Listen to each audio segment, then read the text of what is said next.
Ah, we're live! Oh, it's happened. Quick, mute the sound in terms of it.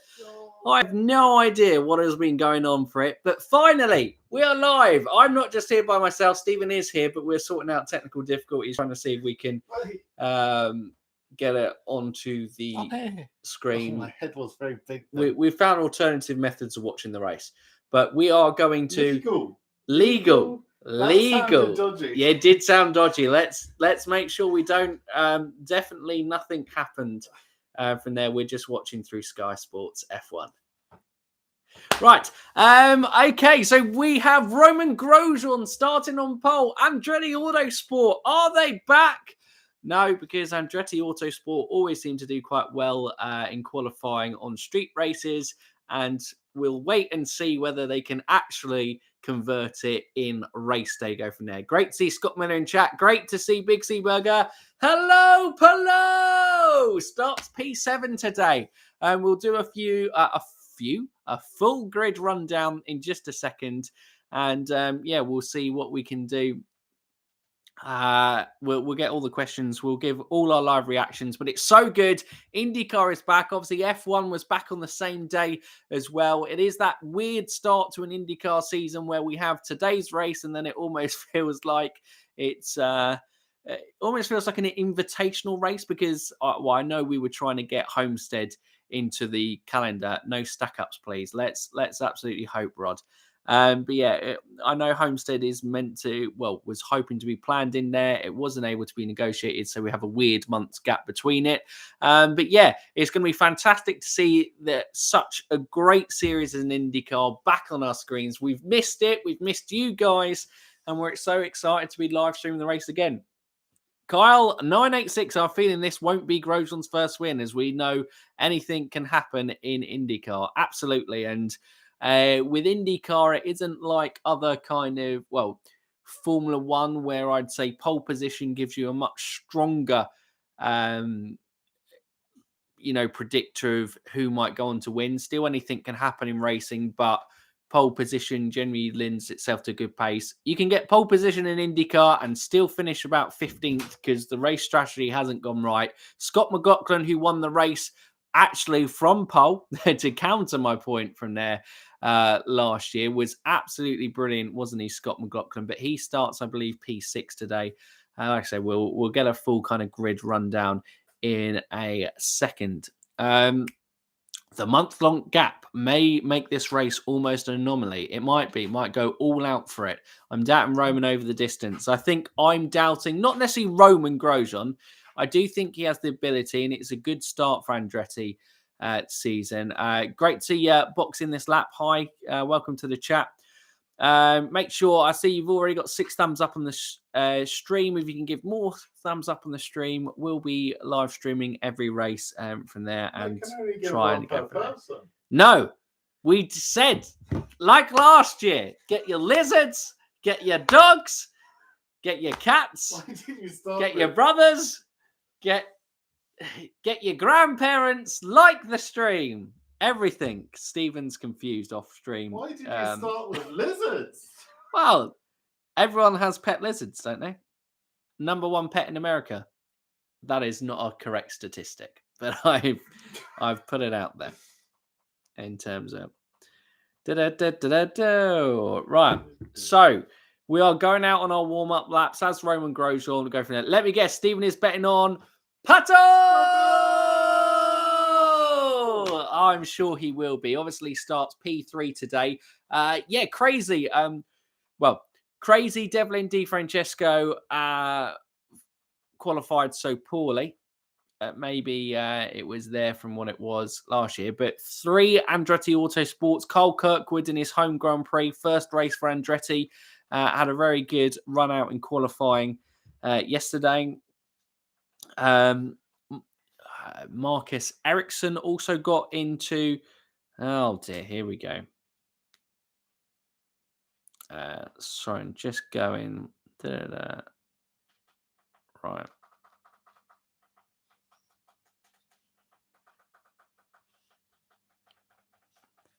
Give me 2 seconds. We're just going to go through the grid.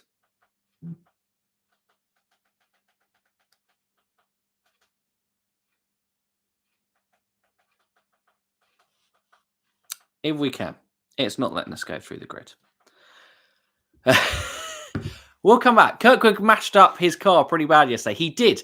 Yes. Sorry, we'll come back to that as we go from there. Side note, Jamie Chadwick did not do as well as I was hoping in Indy NXT race. No, it's going to be a tough challenge for Jamie. I do think she is a talented driver, but also I believe those people who were calling her that she deserves a seat in F1 after 3 titles in W Series was a long way off the mark. But there is hope for Jamie Chadwick that she could maybe be a competitive female go from there.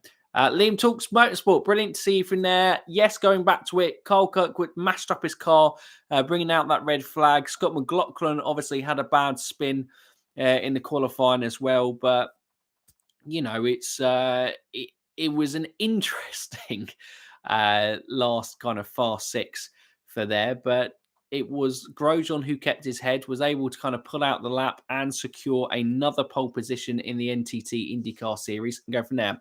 Aloha from Hawaii. Great to see you in Hawaii. Well, not see you, but have you in chat from Hawaii. It's good to see people all around IndyCar fans dropping in and absolutely getting pumped and ready for the 2023 season to start. So we've got Grosjean and Colton Herta on the front row. Pato Award, P3. Marcus Ericsson, P4. Carl Kirkwood, P5. They would have had to repair his car on that front. And Scott McLaughlin finishing off row 3.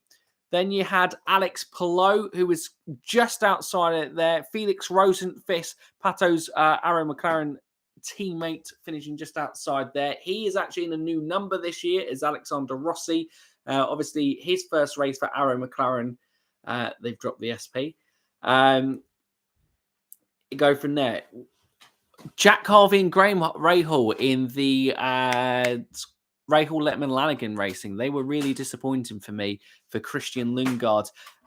Really, well, he was excelling, I think, Christian Lundgaard in the second half season. Stephen obviously said that he was his dark horse of the season over there. What do you guys think of the new IndyCar app update? I think it's really good. I think they've invested in the app, and it's fantastic to see them investing in the sport. And yeah, it looks kind of sleek, it looks modern, and it's something to rival kind of the F1 app, I would say, in terms of, which is where in terms of those technology needs to be kind of, you know, standing out for sure. For sure. For sure. Stephen's here. That's an F2 driver, for sure. For sure. No. IndyCar. For sure. Just going through the track map at the moment in terms of it. We know St. Pete is an absolute great, it's one of the best street circuits on the IndyCar calendar. It's a great way to start off the IndyCar season as well. It's become a little bit of a tradition. Stephen's laptop, just to have stats up. No, well, at the moment we're watching on a phone. This is trying to put on the TV. But yeah, we're trying to go through Sky Go, but it professional. What a great first watch along. As always, we are professional. There was at one stage that we couldn't get the stream up or couldn't get the. We were just literally going. We were sitting here just going, this is it. This is how the season starts. Carnage. Chaos. Over from there. But we are just getting ready to come to the green flag. Romain Grosjean will be leading the cars to the green flag. His teammate Colton Herta alongside him. They had risks last year. Will they be good going into turn 1? It's a great start from Romain Grosjean. He is going to lead into it. Looks like Pato is going to take Colton Herta going into turn 1. Colton goes round. Will he stick on? He's going to have the inside line going. There he does. Looks like most things stay through there. It looks a pretty clean lap 1. Whoa, there was a little bit of dust kicked up there, but I don't think anyone's hit the wall from there. Oh, there is carnage. Oh, big collision at the rear of the field. Someone spun and it was going to collect a load of people through there. We've lost, I think, about 6-7 cars. There is a partner looking rather distressed there. I think that is Elio Castro Neves 7. Was the car that had spun. Potentially there's a Hunko Tollinger racing car. In that aspect, we'll figure it out. As always, when we do the live streams, we don't have any sound on the background just in case it gets picked up for copyright. So we are, as like you, going for net. Elise Pato is accident-free and still in third. Exactly, Mr. Carno. Exactly. There's 7 cars I'm out. pretty sure that is the AutoNation car. I think Red flag. 60. I'm pretty sure that's Simon Pagenaud out as well. So it looks like both. Oh no. Oh, he's got a bit of a limp. Is See he the all one right? that went airborne? Maybe he would have been. Maybe it would have A been. bit winded. Bit of shock. Someone went airborne. Literally, for the life of me, my mind is going blank on team name. Which team? Meyershank Racing? Meyershank Racing. Why is it going Meyershank Racing? Tips on a way to find a stream. Unfortunately, we have no tips. We've got Sky Go, and so that's where we're kind of watching it. You can only recommend there. legitimate sources. We can, and we wouldn't be able to kind of do any illegitimate sources anyway, because then we get in trouble. Oh, I think that was Felix Rosenqvist got a little bit loose, and then no, but he wasn't the one. It was behind him. So when I thought a dust kicked up, that was Felix Rosenqvist who lost it a little bit, and then I'm. Whoa! That was a nasty hit. Was that Armstrong? Or was that Eilert in the Hunco's Hollinger Racing? I'm not sure. I'm not sure in terms of that one, but it all kind of spun out from Felix Rosenqvist. I'm pretty sure going through there, but it was Woo! That's nasty. Go from there. Elise Pato is accident-free and still in third. I've already read that one, but yes, it is still good to see that. Wow. Stephen's like, read it again. Pato avoids trouble in the first corner. It's brilliant. Yep. Simon Pagenaud, Elio Castro-Neves, we're still trying to figure out who exactly is lost out there. Who's that going wheel to wheel with Scott Dixon? I think, that was Felix Rosenqvist there, wasn't it? Yeah. And he's just watching cars go past him. He's lost a load of spaces, but it was. I'm pretty sure it's Simon Pagenaud that lost it, and then they're the cars that went go. Or maybe an Elio Castro-Neves, because I'm pretty sure Elio was further up the field than Pagenaud. Nasty. So no love lost between old teammates Scott Dixon and Felix Rosenqvist. Found a stream. Great to hear it. Pedersen may not need a talking to. Was it Pedersen who went straight into him? I'm going to say, is it Pedersen who rammed into the car that lifted them in the air? I'm not sure where else they could have gone. Just slam on the brakes and keep it straight. It's always tricky when those ones come in. So we're riding on board. I'm not sure who we're riding on board with, but wow.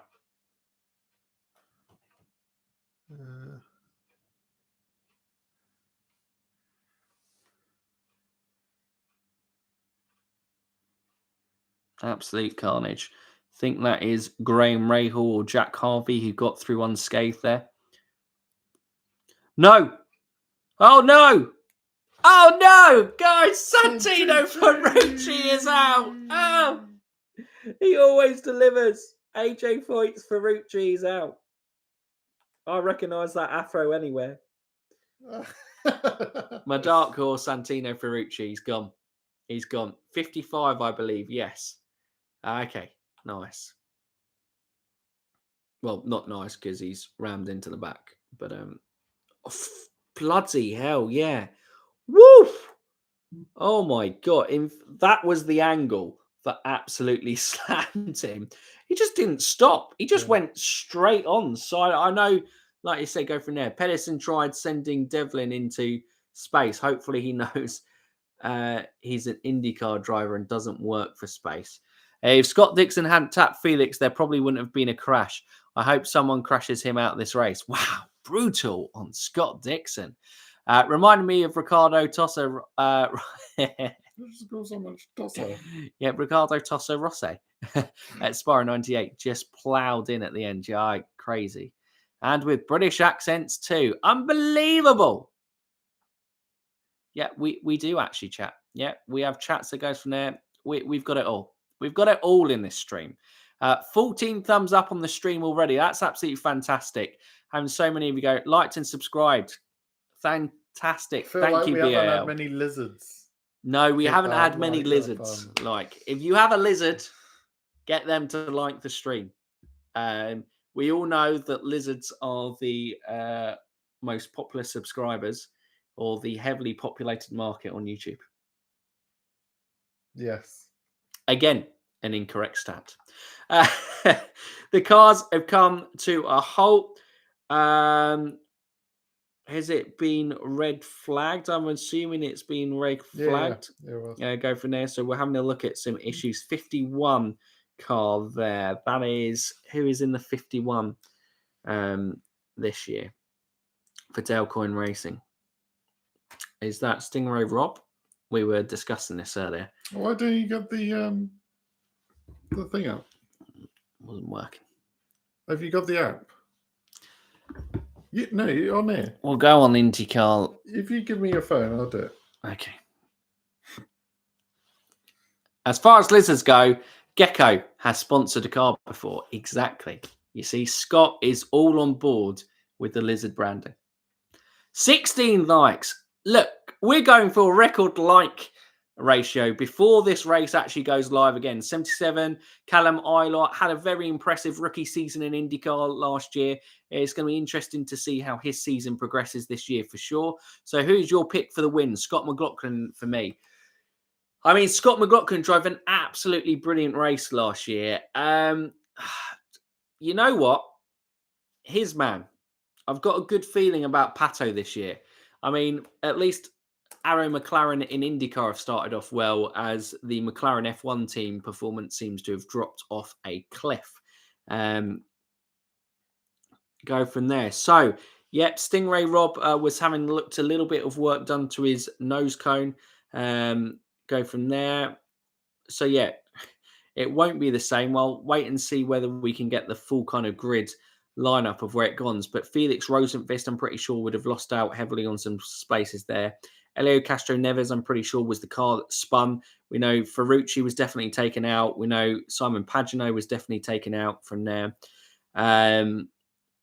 We also know that Benjamin Pedersen had had some issues coming in. He was the one who kind of rammed into the side of. It wasn't Eilert's car. Was it Augustin? I'm not sure in terms of that. I'm trying to watch the replay and see where we go from there. Hope not. Nothing against Scott. Just sick and tired of Penske's and Ganassi's winning.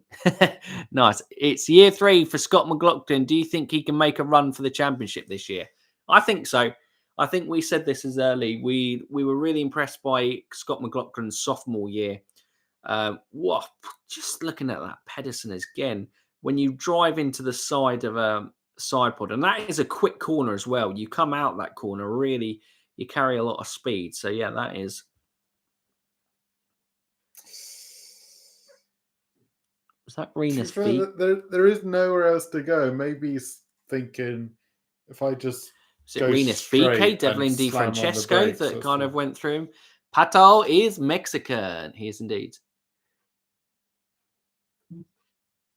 Yeah, he has kind of Irish blood, I'm pretty sure. But yeah, he's Mexican through and through. No, surely there's been another Irish IndyCar driver. In fairness, there haven't been many Irish drivers about. I can only really think of Eddie Irvine to mind, who was out and out Irish. But yeah, it's a weird one for sure. Scotty Mack was 4th in points last year, and he knows how to win championships. Absolutely. Yeah, that's where we got distracted from. Scott McLaughlin, I think he had a very impressive sophomore year. I know in the middle of the season, he lacked consistency to really kind of put it together and charge in the championship, but he finished strong. You can't rule out Alex Palou as well. He's just a guy. Again, he's qualified where he usually does, in and around the Fast 6. Obviously, he was best of the rest, didn't quite make it through to the Fast 6. And you can guarantee that by the time this race is over, he's going to be in and around the podium places if he avoids trouble. Let's go from there. I guess say he's also Irish too. I mean, being Irish and Mexican is almost the same. They both have the same flag colours and both love to drink. Same, actually. Brilliant. Yeah, wow. Yeah, that did look a heavy hit on Elio Castro Neves. 29. I'm pretty sure that's Devlin Di Francesco.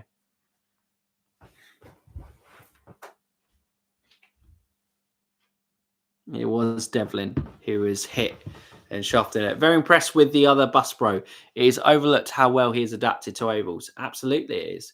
I think Scott McLaughlin. I mean, the crazy thing is that Scott McLaughlin almost looked more comfortable on ovals before he looked more comfortable on road courses and street courses in the series, which is a surprise considering that road courses were his bread and butter out in Australia in Aussie supercars. But I'm not sure. You guys who have commentary on, you're going to tell us where and how long we might be to going out. We've got Christian Lundgaard on screen. He's going to be pushed out. So maybe we are starting to look forwards to there. Romain Grosjean obviously still leading the pack. Colton Herta still P2. Pato obviously had a pretty good start there. Managed to avoid trouble. Didn't risk going all in on Colton Herta into turn one. But it's another chance at restart. It's another chance for people to make up positions. We know in restarts on street courses, they're the main places where you're going to make up your positions. It is always more difficult to get lots of overtaking on a street course as opposed to a road course and an oval. So that is a positive for drivers for a red flag coming out while it's been there. We've got Joseph Newgarden in the Hitachi car, his classic sponsorship. Usual there. I don't know how many places that Joseph Newgarden's made up at the start, but we'll try and see from that position. Right, okay.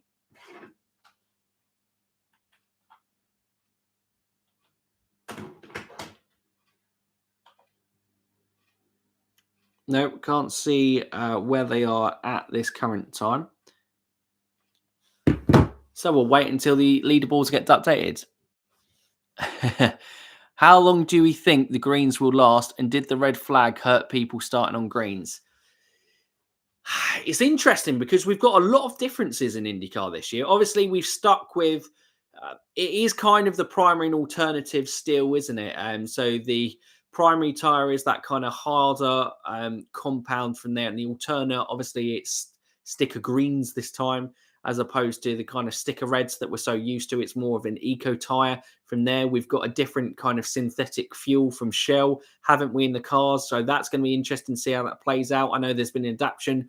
I don't think we're going to see any rain in Florida today, but there has been some adaptation to the cars and how water goes from there. So there's a lot of interesting things that are going to play into strategy. IndyCar already is such a kind of interesting chess game in where strategy plays out, but there are, quite a few unknowns, shall we say, that kind of go from there. I believe we do have IndyCar up on the big screen now, so we can actually see through there. I think it's maybe slightly behind on the stream on that front scene, but I think we're all good. And Stephen will be able to come and have a chat as well and go there.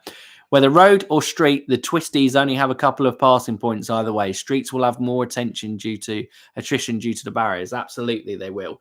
It is more of a skill test, concentration, and, there is always the lure of cautions coming out through there. Now, I think the stream where we've got on that one is a little bit behind. But if we're a little bit behind, then you guys will know what happens and we'll look for reactions in chat going, whoa, or what an overtake. And we'll try and keep up to date as it kind of goes through there. But yeah, hopefully it's not too long. Is anyone listening to the commentary? Have they noticed? TV was ahead. Oh, was it? Yeah. Okay. Hopefully we haven't. Does anyone know any kind of time frame and when we're looking to go green in St. Pete again? We don't want it to be. But yeah, it was the race last year that Nashville just absolutely broke Steven, wasn't it? We had so many cautions and Steven my therapist said I can't talk about this. It's too many trigger points. Oh wow. Do you have like a live leaderboard to kind of see where we go? Give me a second. He's back. He's technical man is back. I doubt it will be long as the drivers are still in the cars. Absolutely. In fairness, it didn't have a massive one, and it didn't look like it integrated in the barriers there. Felix Rosenqvist is out the car, though. And we know, obviously, he hit the wall. So I don't know. He's having a chat on screen now. That damage may have been terminal to his car. Obviously, he had this. We're watching on screen now. We're in Will Power's cockpit version theirs. But yeah, Rosenqvist front right clips Dixon's rear left, and that just taps him into the wall. He lost several positions, and I don't know if he suffered any sort of suspension damage on the car after that. He does have, there are tyres down there, but yeah, Felix Rosenqvist out the car. I don't know if that's his day over for today. I'd be surprised if he says that's his day done. Hello, Polo! Great to see you, Dan, in chat. Good to start a new IndyCar season and good to see so many familiar faces back in chat as well. Don't forget, American restarts are always longer because of all the ads. No. It isn't, to be fair. They just... It's one of IndyCar's best things. They always try to make things a lot safer. But yeah, it is maybe an area they can improve in yellow flags and also red flag stops. Can they get a way of kind of going through that? Stephen, do we have live leaderboard? Please wait while the audio is buffering. I don't want the audio. Stop telling me the audio is buffering. Stephen's having a meltdown. Who was saying the app was great? Oh, yeah, we can see that rear is absolutely mashed there. Who have we got on screen here? Can anyone else use the app? Howdy, fellas. Howdy, darkness. Great to see you in chat as well. This is busted. This is just straight up broken. Stephen's now going for there. Can we get it? Can you find a website? Has anyone seen the tour of the new medical trailer IndyCar has? Super impressive. Basically a mobile hospital, which F1 does not even have. Well, as we know, IndyCar always strives to be the leader in the field of kind of safety for drivers. Obviously built off the back of the kind of dangers of the Indy 500, but they've taken that to every race, street and road courses. But yeah, that's absolutely fantastic. I haven't seen the tour. Well, we'll check it out after the race. But yeah, the medical trailer is insane. So why do IndyCars have windshields, but F1 doesn't? It's mainly due to, so it's the aero screen, and it's mainly due to the style of protection. The halo works well for F1, but because IndyCar also has ovals, it was mainly kind of put into place after, obviously, the tragic passing of Stephen Wilson. No, not Stephen Wilson. Stephen Wilson's still alive. Dan. Stephen Jones? No, not Dan Weldon. Jeez. I missed the first Stephen part Wilson. of your Am I right? talk. He passed away on an oval, basically. A bit of debris from a car went through and hit him in the cockpit. Justin Wilson. There we go. I've got a name right, and then I've got the last name right and the first name wrong. Go from there. Justin Wilson, of course. But yeah, that's basically where it came from.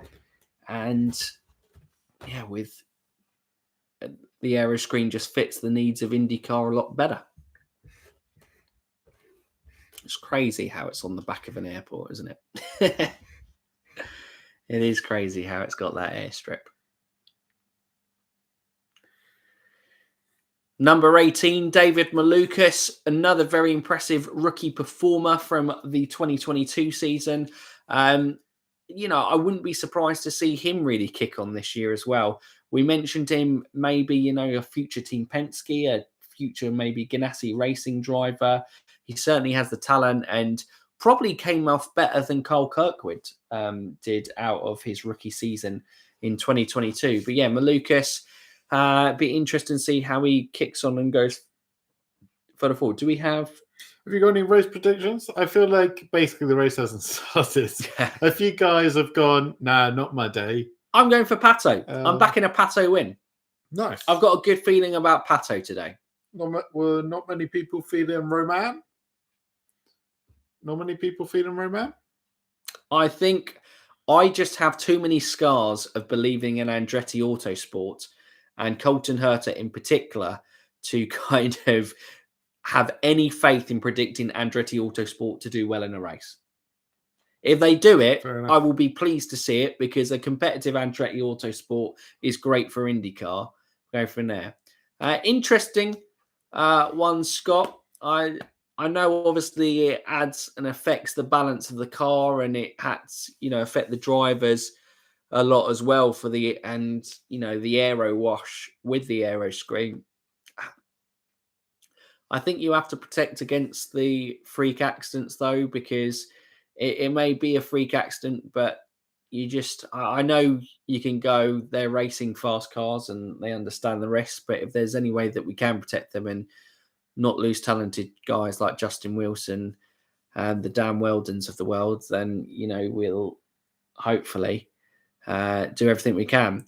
Hi, Atomic Cow, great to see you. Insane start to a season. It's been a slow start. It's definitely kind of stumbled. Go from there. Great to see you, Gianni. Great to go from there. Great time in the sea. Well, they are having a great time. This is the content I've been waiting for. Yeah, absolutely. People playing in the sea. In the midst of winter in the UK, where it's just about to go into another cold snap. It's exactly what I want to see. St. Petersburg in the sun and feeling good. Don't forget, if you like this stream, we could get a boat and go to Florida. Yeah. Yeah. By next year. So please like the stream. Stream. Like the screen. 24 likes already. We're flying. If we get to 30 likes, we're buying a boat. I don't think you... Are you broken? Did the technical difficulties break? Let's buy a boat and sail to Florida. But the Florida race be over. We should just go to 2024. We're going to miss a whole season by then. IndyCar live streams are just going to be coming from the sea. And just like going, and we've got a bit of a dodgy connection for today. But it looks like Will Power and Joseph Newgarden are fighting for...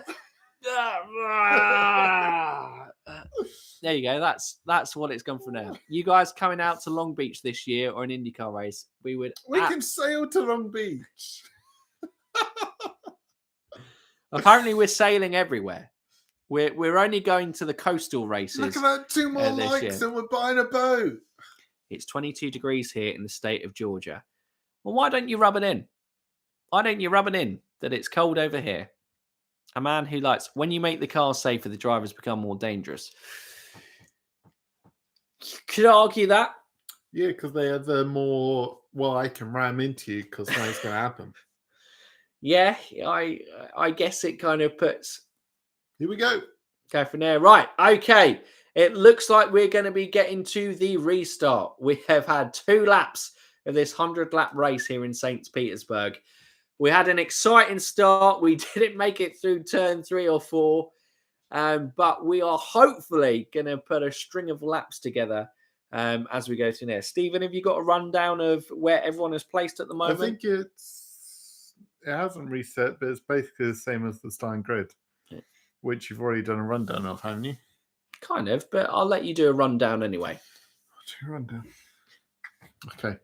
It's Romain Grosjean, Colton Herta, Pato Wood, Marcus Ericsson, Alex Plough, Carl Kirkwood, Scott McLaughlin, who's dropped out of the top 6, Scott Dixon, Will Power, Christian Lundgaard, Pete Turn, Alex Rossi, Marcus Armstrong, Malukas, Joseph Newgarden, Jack Harvey, Graham Rahal, Augustine Canapino. Is that how you say his surname?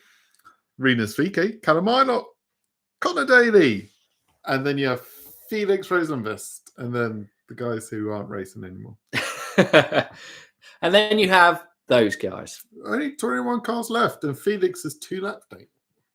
Well, I think it's a decent one for Felix. Yeah. Well, as we know with the IndyCar point system, if you finish the race, I think you still get 5 points, and you never know how important those 5 points are going to be, especially how close the championships have been in there. VK, great to see you, Gianni. Enjoyed Alonso's overtaking action. Absolutely. As a Fernando Alonso fan, I'm ecstatic to see him get another podium in F1. Hopefully that long continues with Aston Martin this year. Dixon causes chain reaction accident that takes out 1 to 3 of the field, so he won't have to deal with lap traffic later. Conspiracy theories there, Atomic. Oh, yeah, we still haven't started our conspiracy theory. 29 likes. One more like to the boat. If we get to 40 likes, we get a plane.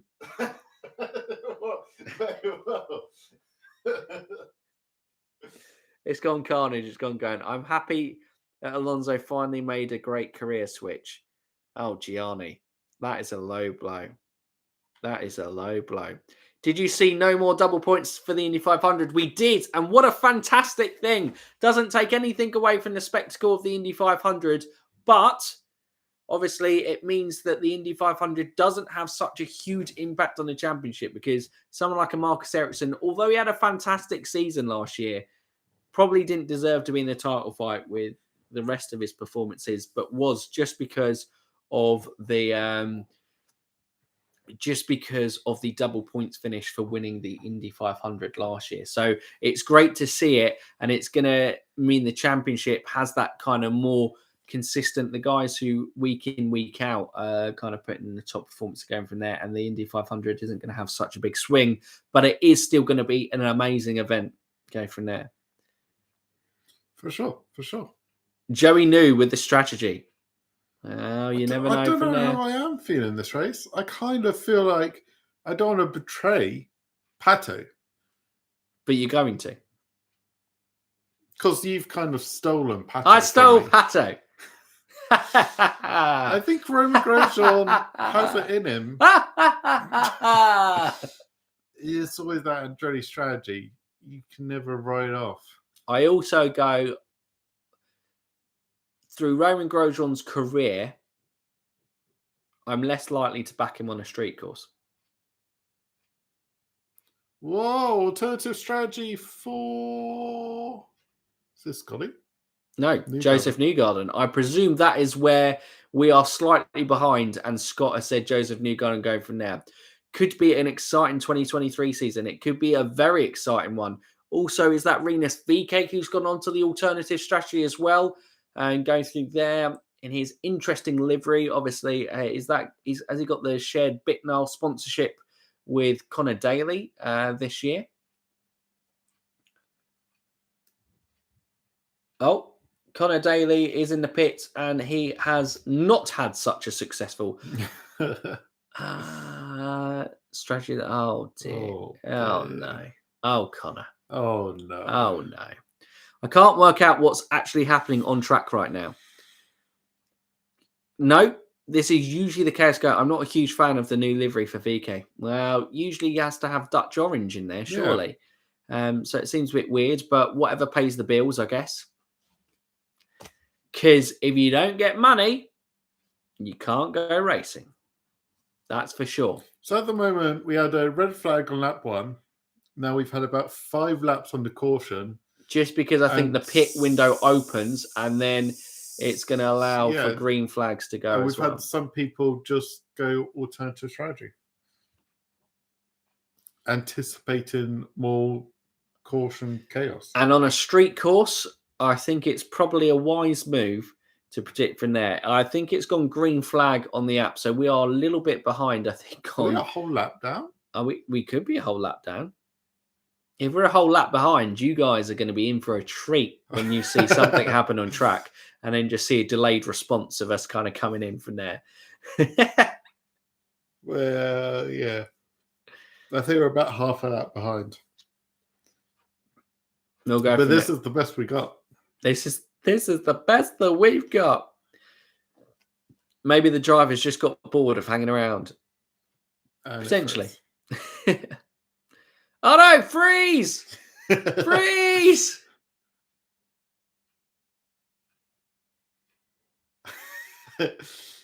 Oh no, Sky Sports. The Sky Sports streams, we're really sorry for this temporary fault. What has happened?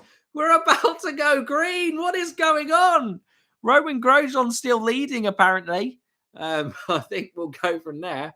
And great, Sky Sports just lost the race. Yep, BL, we have that as well. He's throwing.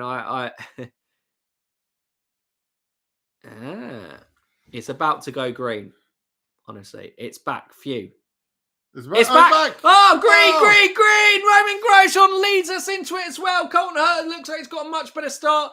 Pato has just slotted in behind. Everyone's looking rather comfortable in there. Scott Dixon might have just made a move, or he went to defend on Will Power, but looks like we've made it clean through turn 1 and 2. Now we've got to see whether we get it through that kind of complex of 4, 5, 6, I think, unscathed. Looking as the backfield comes in. Yes, it looks like it's green. We've got an overtake attempt in there.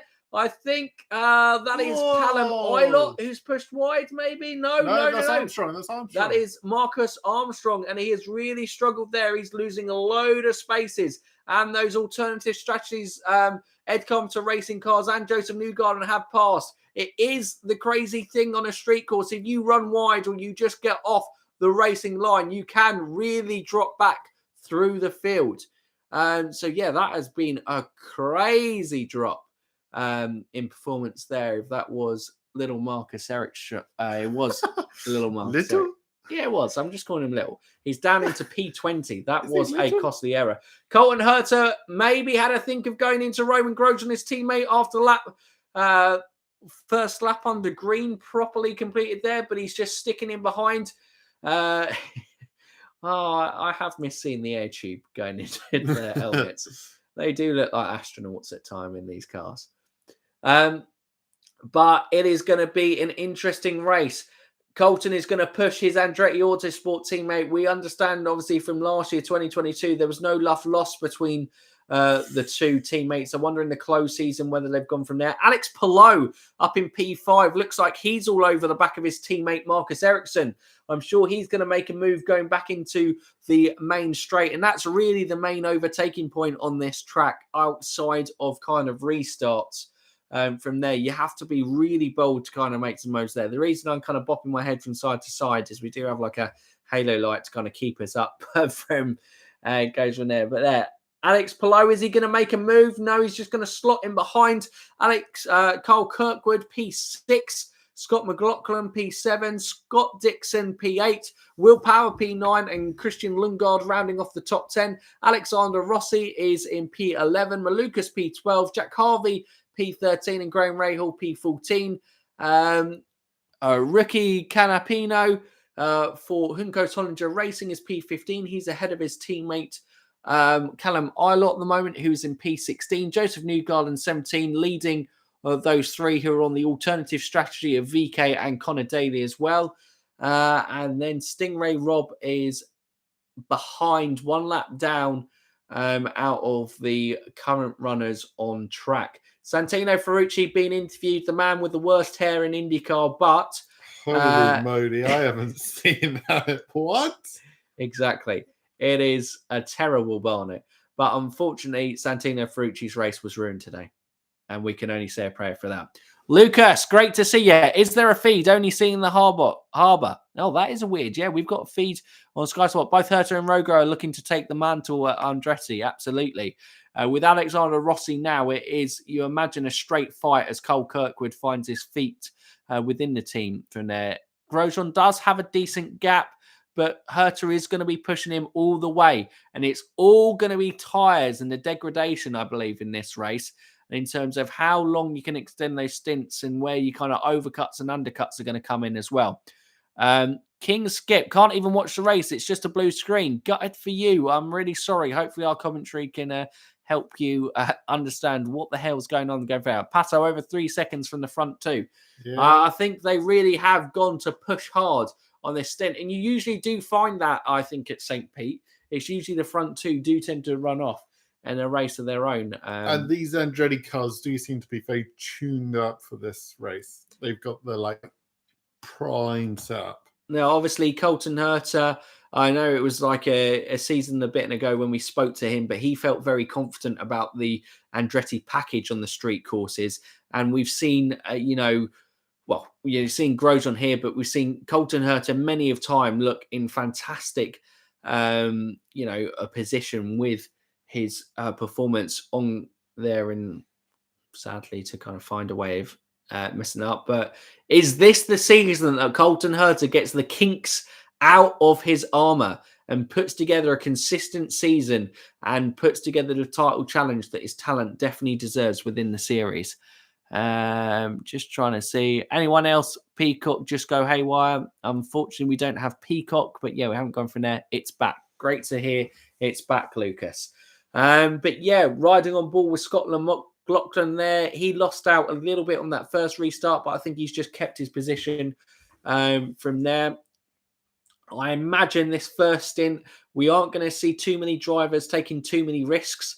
They're going to be seeing where we go from there. Although I believe Malukas is dropping. Malukas is dropping. I don't know if Malukas is in the pit or whether Malukas has crashed out. That may have been after me kind of bigging him up. No, Malukas is in the pits. Malukas has dropped into the pits. So he's switching onto an alternative strategy as well. You're generally going to see cars probably 8 backwards going on to alternative strategies to try and get undercuts, overcuts, put themselves in different pit windows, gamble on some green flags coming in to put themselves in some clean tracks, kind of putting some fast laps to kind of on aggregate gain positions through there. Imagine probably from McLaughlin upwards all the way to Romain Grosjean. This is probably going to how it sticks to that first pit window. I'm not sure when we're going to expect this first pit window on the greens tyres, but yeah, it's going to be interesting to see when that goes, who picks, who blinks first, and who can kind of, what the performance drop-off is in those kind of green alternate tyres, and what's going to be the better tyre on the race, whether it's going to be the green alternates or the primaries harder tyres. They're just going through Simon Pagenaud discussing there how he lost his start to the season. Obviously, it was disappointing. Made a switch from Penske last season to Meyershank Racing. Hungry guy. This is really the season he'd be looking to kick on with Meyershank Racing. So definitely not the start of the season that he would have hoped to go from there. Reminiscent of a couple of seasons ago with Barber and Joseph Newgarden and Colton Herta. There was that first lap incident, wasn't there, that took out quite a load of, well, I say big names there. Simon Pagenaud, a lot of the guys who did go out in that collision aren't necessarily guys you expect to be in the championship fight, but go from there. I like the DHL livery. I heard the Royal Mail is sponsoring a car, but it will take 2 weeks for delivery. Away! Good from now. We are very good, Lucas. We had a nice winter. How is your winter? Go from there. Newgarden had a puncture, not strategy. Interesting. Okay.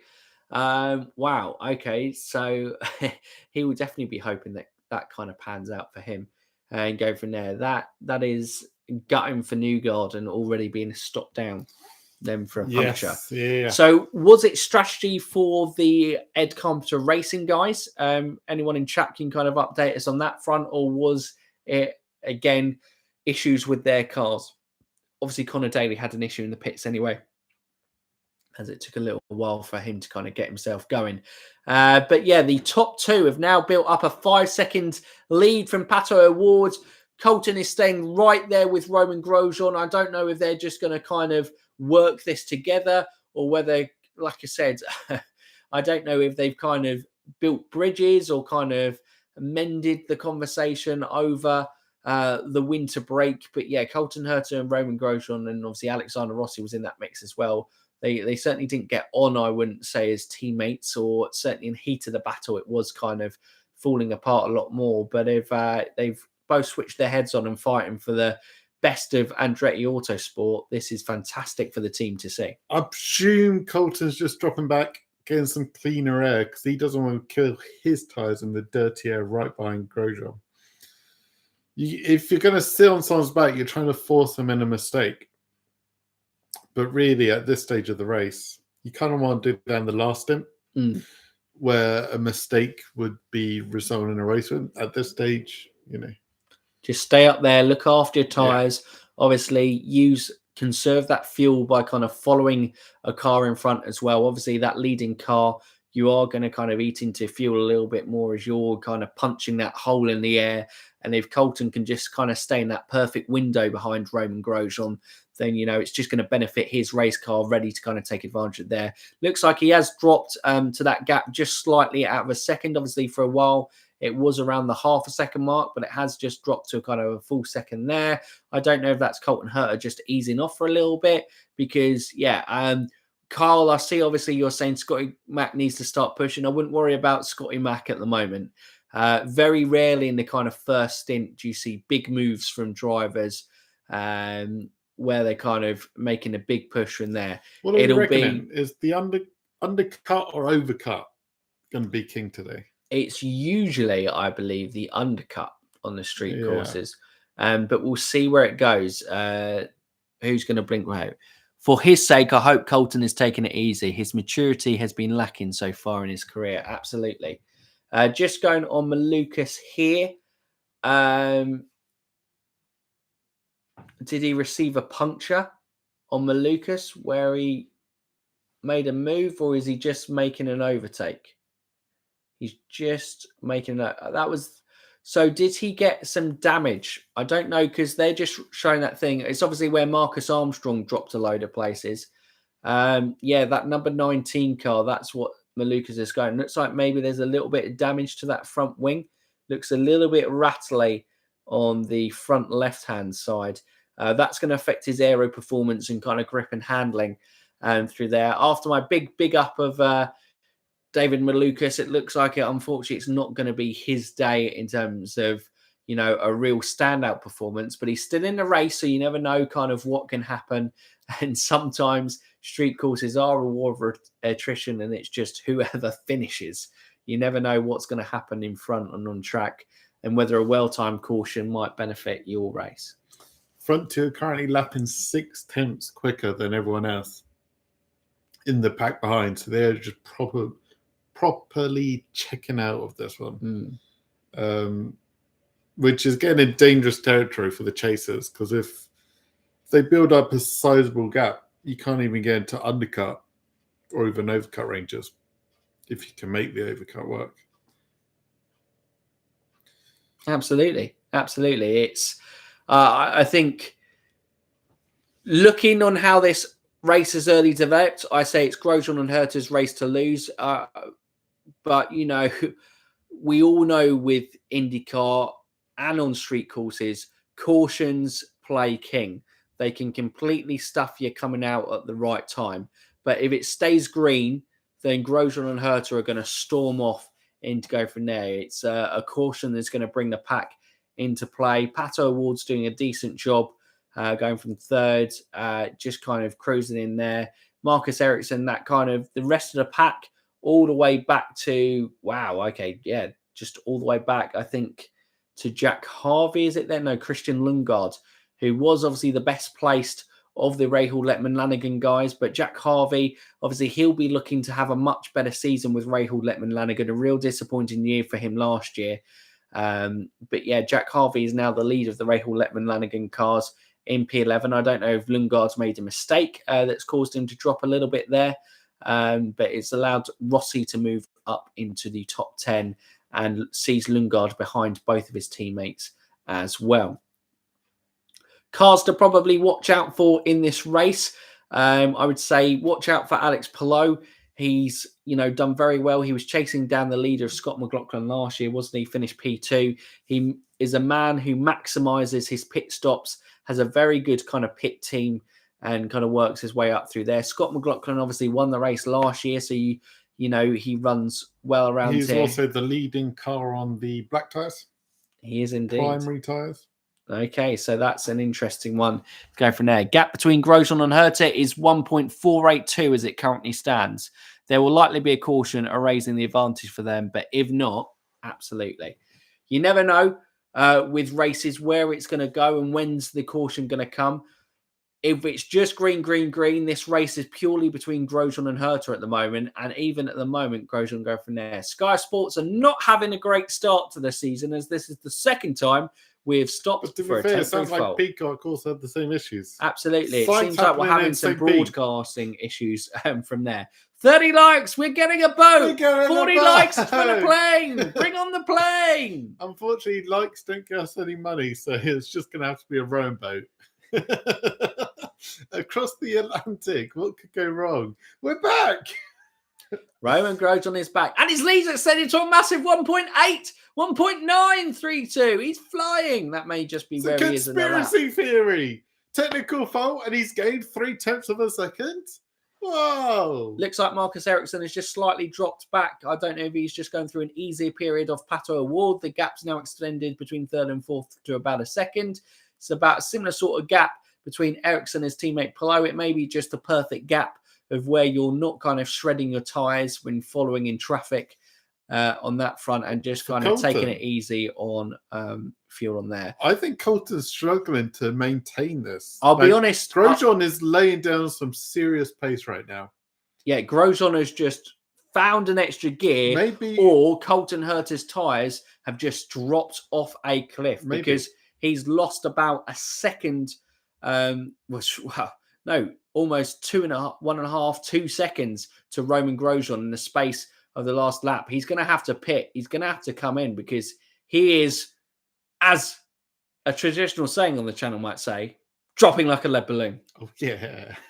Dropping like a lead balloon. First time in 2023. Woo! Grosjean and Herta to drive for the Andretti F1 team in 2026 if they enter F1. I think Grosjean will be too old by that stage, but I could definitely see Colton Herta go for now. We're on the play. I know too old is maybe kind of a weird thing to say, is you've still got Fernando Alonso absolutely killing it from there, but I think Grosjean seems a lot happier within IndyCar, and it depends. If he's won a championship or won the Indy 500 in IndyCar by the time that comes along, he may be interested in a switch back to Formula One. But I think for family-wise, the IndyCar one is a lot easier. He's got obviously 2 young kids growing up as well. It's much more suited for that lifestyle. The main thing is Andretti are probably not going to get to F1. No, it's going to be blocked. They're too shouty. Too shouty, I think. Yeah, I understand them trying to kind of, really push on, but unfortunately, I don't think they're going to convince the teams otherwise. Anyway, lap 22. Herta tyres have just completely dropped off a cliff. He's almost at this stage dropping a second a lap on Romain Grosjean.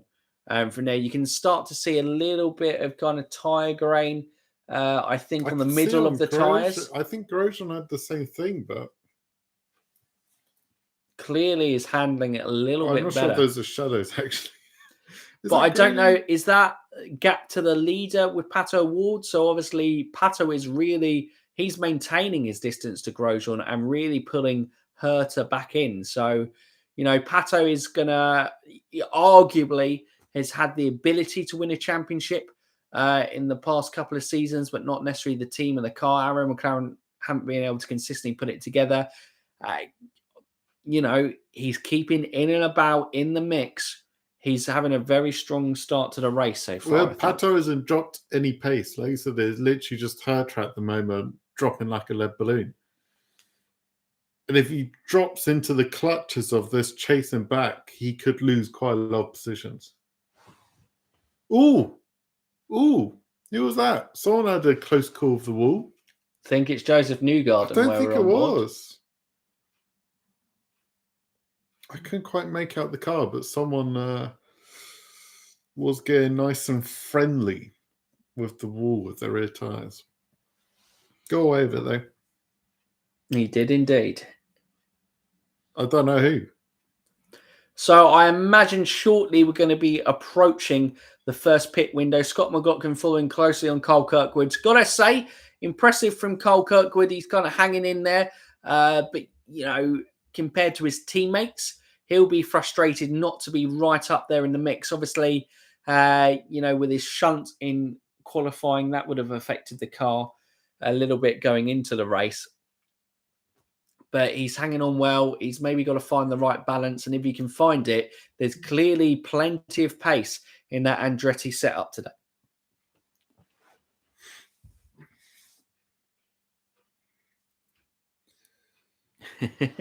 So Colton Herta is currently last lap. He lapped a second and a tenth, 1.1 seconds slower than Romain Grosjean. Yeah, I mean, Pato Award is almost all over the back of Colton Herta right now. Jeez. But Colton is clearly being told by the team that he's got to suffer through this.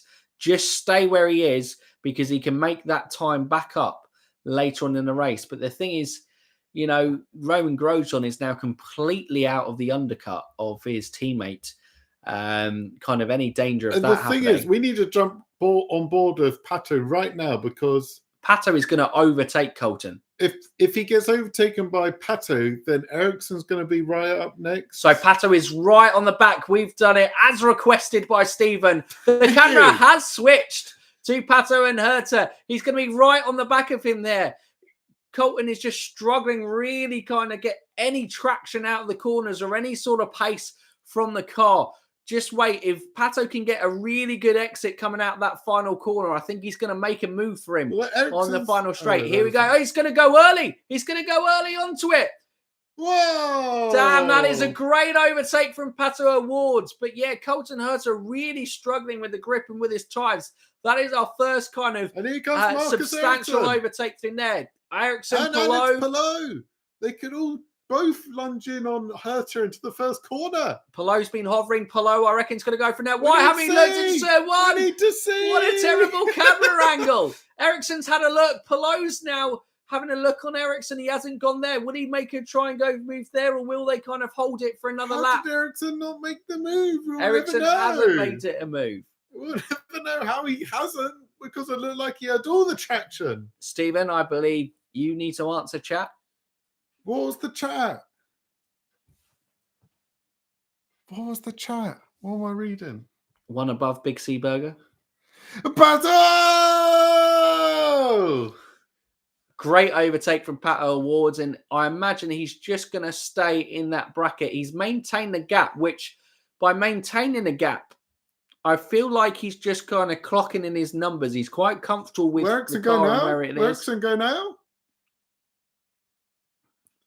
Oh, jeez. Production team, the fight is at P3 right now. Look at this. They could all go past Herta. So Ericsson's having a look. He's going to come up. He's going on the inside. He's going on the inside. He's going to lunge in. Sticks it. He sticks it on the inside. And Palou comes through as well. Wow.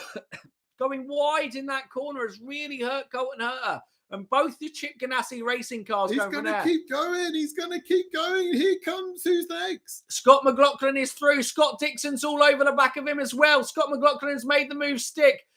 Wow, Colton Herta really is in the full definition of dropping like a lead balloon. That man needs to desperately get into the pits, or his team are just telling him to suffer. He's got to hit a fuel number. Back to 10th. He has got to hit a fuel number. Everyone up to Rossi is going to get past him.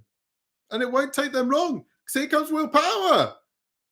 Another down. Rossi's going to be next. Alexander Rossi, old teammates here. Alexander Rossi racing for his new team overtakes Colton Herta. Cruising past.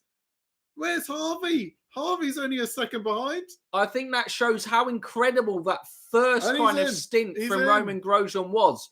Because, well, bearing in mind, actually, we've got to see Cole Kirkwood in the mix of that. I don't know whether the Andretti car has just been hard on its tyres and Romain Grosjean has just found a way of being easier, because Cole Kirkwood, obviously, we haven't seen it on the screen, but he's dropped outside the top 10 as well after running in P6 for most of the race. He's all the way down in 11th. So, maybe there is an issue on these Andrettis. It looks like when these alternate greens go and they drop off the cliff, you really do lose performance. It's going to be interesting to see on Andretti's strategy there. They maybe could have pulled him in a lap earlier, but it's going to be interesting to see Grosjean how hard that hits. Pato is lapping 6/10 quicker than Romain Grosjean. You can see that with the gap closing through there. It's going to be interesting to see where Grosjean's go. Obviously, he's built up quite an advantage. Is that an overtake from Romain Grosjean, I believe, on Kyle Kirkwood? No. Sorry, I mean Joseph Newgarden on Kyle Kirkwood. Yes, it was. Kirkwood suffering the same fate as his teammate. Dropped all the way down to 14th. Looks like Rinus VK's coming in. Obviously, we've got Joseph Newgarden. And as I said that, Kyle Kirkwood jumps into the pits.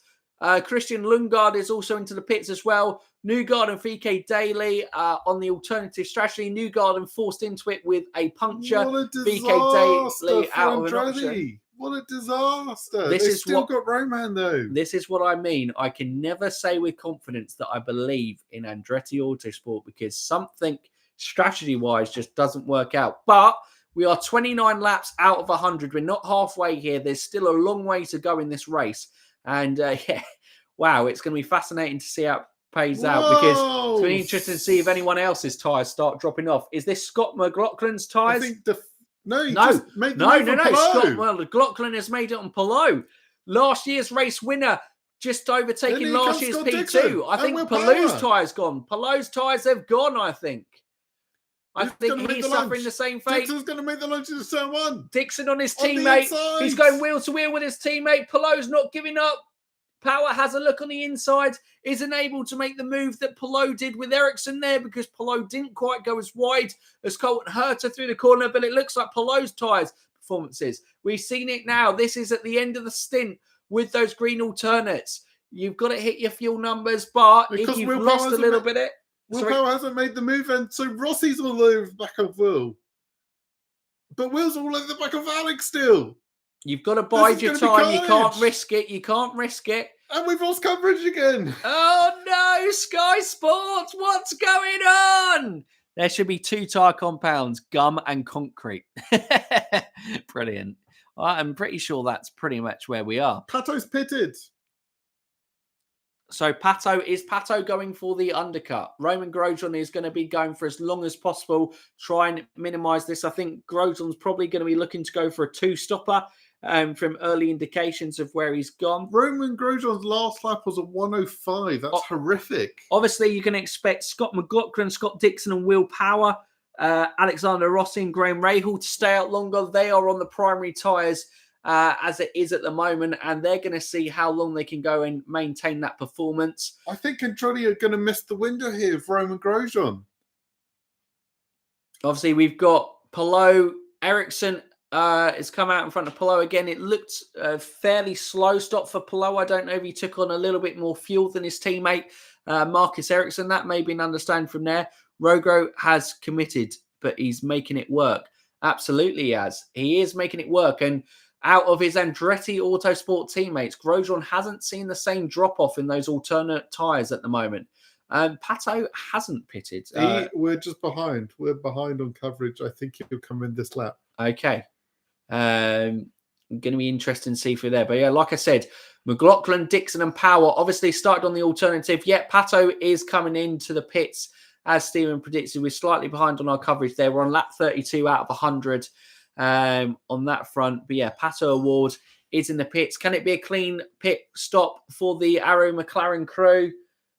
Looks a pretty good pit to me. Taking on fuel, all clean. Yep, go, go, go. Great pit stop from Pato Ward and the McLaren team.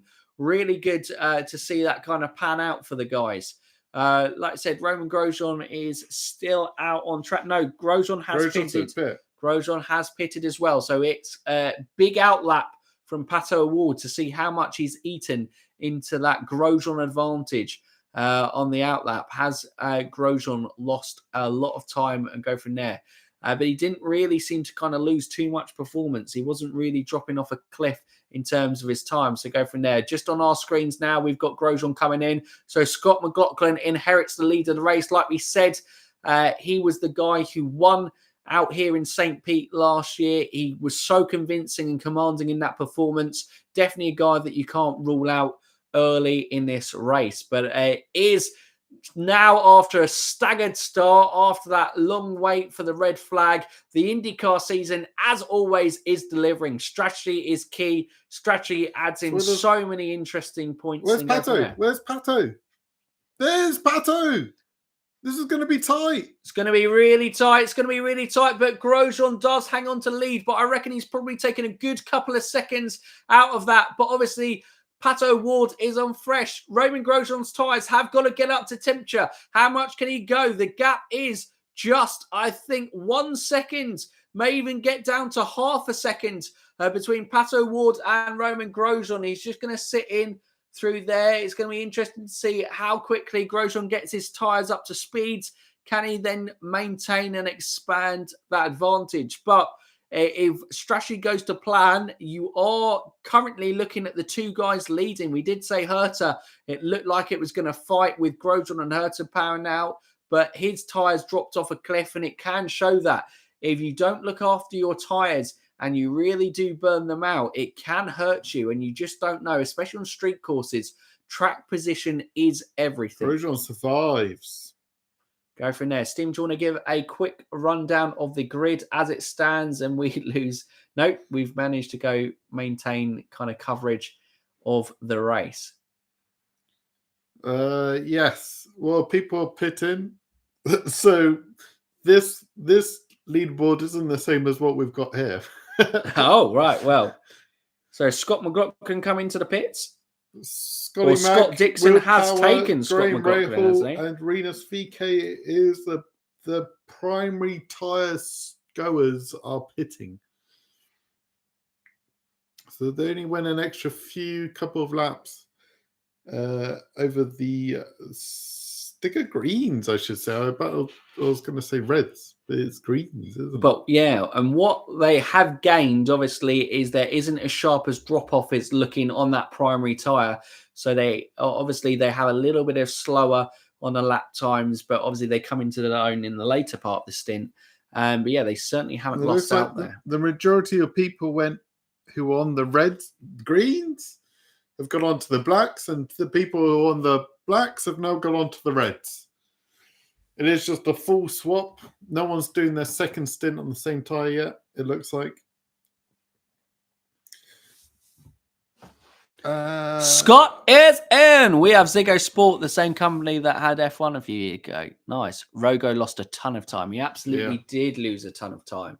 But he actually covered for the bow. So, well, interestingly, where Newgarden, VK, and Daly are all going to pit, isn't it? Because they are still out front at the moment, aren't they? Well, Scott Dixon, is he coming to pit? So Newgarden's in pit row as well. So, yeah, just catching up on screen. So we've seen Scott McLaughlin come into the pits, Power coming to the pits, Rahal. Also, Rossi took a slightly earlier one, trying to undercut some of those guys who were out in front of him as well. It's going to be interesting to see how it is. But, yeah, the undercut does look really strong. And that's a lot of the time where you're going to see these guys going for there. All over the back. Racing action. That's Romain Grosjean on Scott McLaughlin. Scott McLaughlin did come out, but he's on cold tyres. Can he go? Contact. Whoa. Great wheel to wheel. He has done the overcut. Interesting now, Pato Ward, because of that contact, is all over the back of Romain Grosjean, and Marcus Ericsson is all over the back of Pato Ward. It's going to be interesting. Pato Grosjean's going to have to get up to speed quickly here, because as soon as you lose any sort of speed in these Indy cars, especially on these street courses, you can see it really affect the performance, and you're just a sitting duck for those guys behind you. We look like we're going through the last corner coming up to it soon. And is Pato Ward going to make a lunge? Yellow, caution. There's been a spin. I can't work out who that is. Is that one of the Edcom to racing guys? It might be a Bitnall livery. I think it is there. Scott Dixon and Joseph Newgarden were just in the pits. No, they dropped the caution. They've dropped the caution. Yellow flag. I think he's going to get going again. This might work out massively in the favour of Scott Dixon. Is he going to get Scott Dixon looks like he's in P1. So, yeah, that is the Bitnall car of Connor Daly.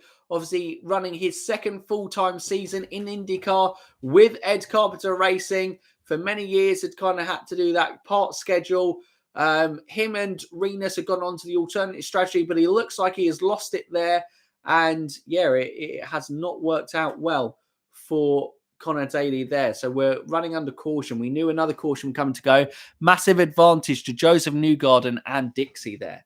Absolutely it is. The caution fell at just the right time for those guys. And you do not want to give an advantage to Scott Dixon and Joseph Newgarden, two of the most experienced guys within the series, two champions within the series. From there, Scott Dixon, obviously the most successful driver in IndyCar, still running on the grid. He will be hungry. If he can still get a kind of title fight in this year, he'll probably be spurred on by the likes of Will Power winning a championship last year. Because if Scott Dixon wins another championship, he does tie. He does tie AJ Foyt for the most IndyCar championships ever within the series. Absolute legend. I've just got rid of Viaplay here. If they had IndyCar as well as NASCAR in the UK, I would have kept them both. Yeah, but Dixon didn't get to the pits before they closed, did he not? It's shown on my screens that Scott McLaughlin has gone above Scott Dixon. Wow, okay. So Connor Daly has started. He's restarted into the lap. We're going to be interested to see how many laps that Daly is down. Looks a frustrated figure over there. It would have been, I assume, we haven't seen any replays, but I'm going to assume it's driver error that has cost him there in a spin. It is the thing with IndyCars, there is no anti-stall. So if you do stall the cars, you do have to get them restarted and it basically stuffs you. Scott just passed Dixon on track. Okay. McLaughlin just passed Dixon on track. Under caution. Lag on your end. Well, I think we're massively lag on our end. Yeah, there we go.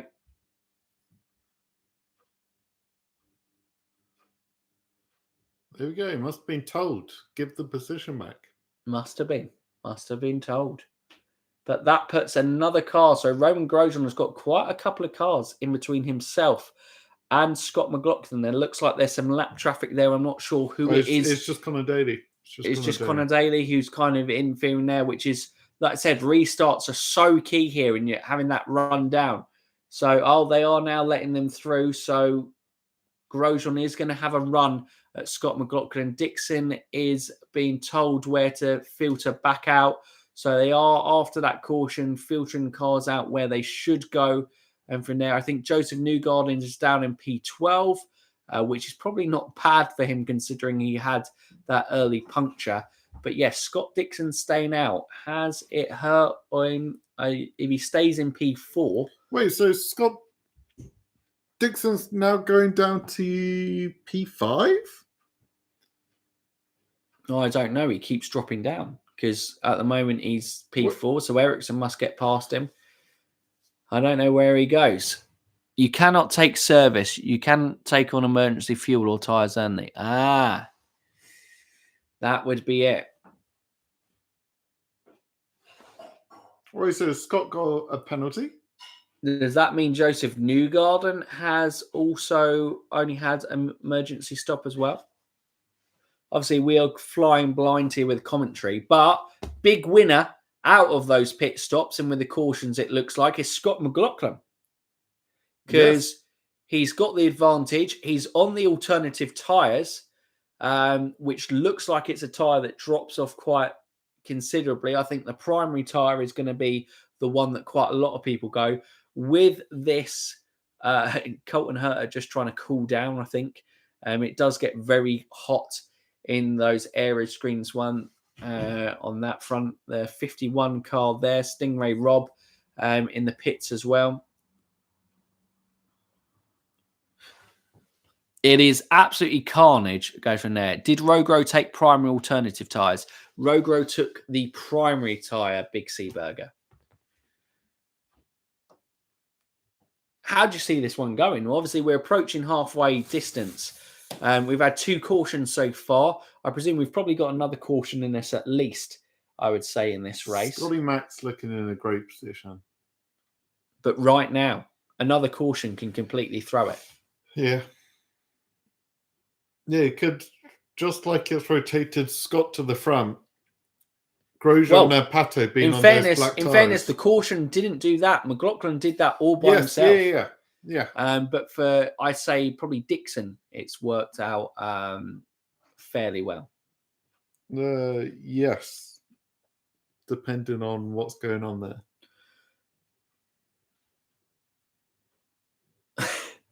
Nice. We got again, some lines. One of our favourite things of IndyCar always is when they are talking through something on the commentary. Obviously, we can't hear it.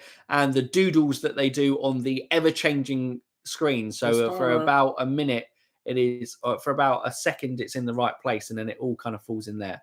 I have a feeling Roman will be able to hold out longer than Scott on tyres.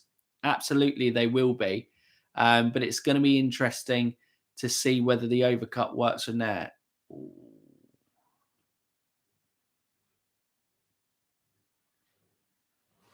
Tara, everyone. She's come, making her first appearance on stream from there. Can you only take on emergency fuel and laps 9 and 11? No. No. I presume BAL, that was a bad joke. From there. I don't know what commentary analyzer right now. But I presume it is Scott Dixon. Oh, is it when Scott's crossed the line? Yeah. And that's why he's in 5th. So he's actually okay. He's in 5th. I presume he doesn't have to make an extra stop. He's all okay. So we're going to be coming up to the restart now. Scott McLaughlin is going to be leading us up to the restart. So it was with Cole Kirkwood. Okay, so Cole Kirkwood has spun out. Like I said, I wasn't sure whether it was driver error or whether it's there. I would say that was more Kirkwood's fault, going for a gap that wasn't necessarily there. Pato's had a poor start. He's got really squirrely out of this. Marcus Ericsson's going to have a good run in on him. Pato's lunged to the inside for the defence.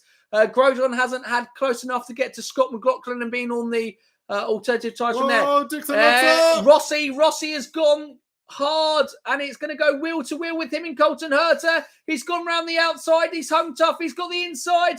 Whoa, okay. Herta is held on. Scott Dixon's having a look at Marcus Ericsson. Didn't go, squirrely there. But obviously, Rossi wasn't able to make the move stick, which means that he's let to go. Cole Kirkwood goes airball. That is big. No, that is both the Ed Carpenter Racing cars are out. Cole Kirkwood looks like he has gone out of the race as well. So not the Andretti Autosport debut he would have wanted, especially a track he did very well. His home race, as he is a St. Petersburg boy. And that was VK, wasn't it? First in. It was VK first into it, for sure. And 30, that's also Christian Lundgaard, who I believe it was Carl Kirkwood who went over the top of Christian Lundgaard's car, wasn't it? From there, because I presume that's why he's lost his rear wing.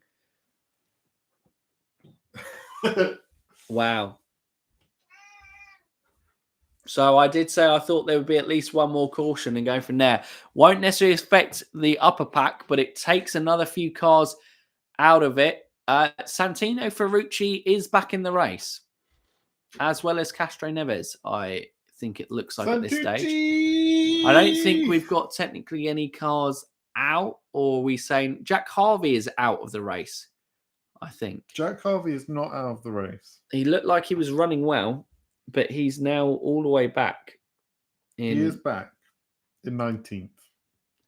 So Graham Rahal doing what Rahal does with Rahal Letman Lanigan. Again, it's where that team always is, around the kind of points finishes, and he might go on to have a solid kind of top 10 finish from there.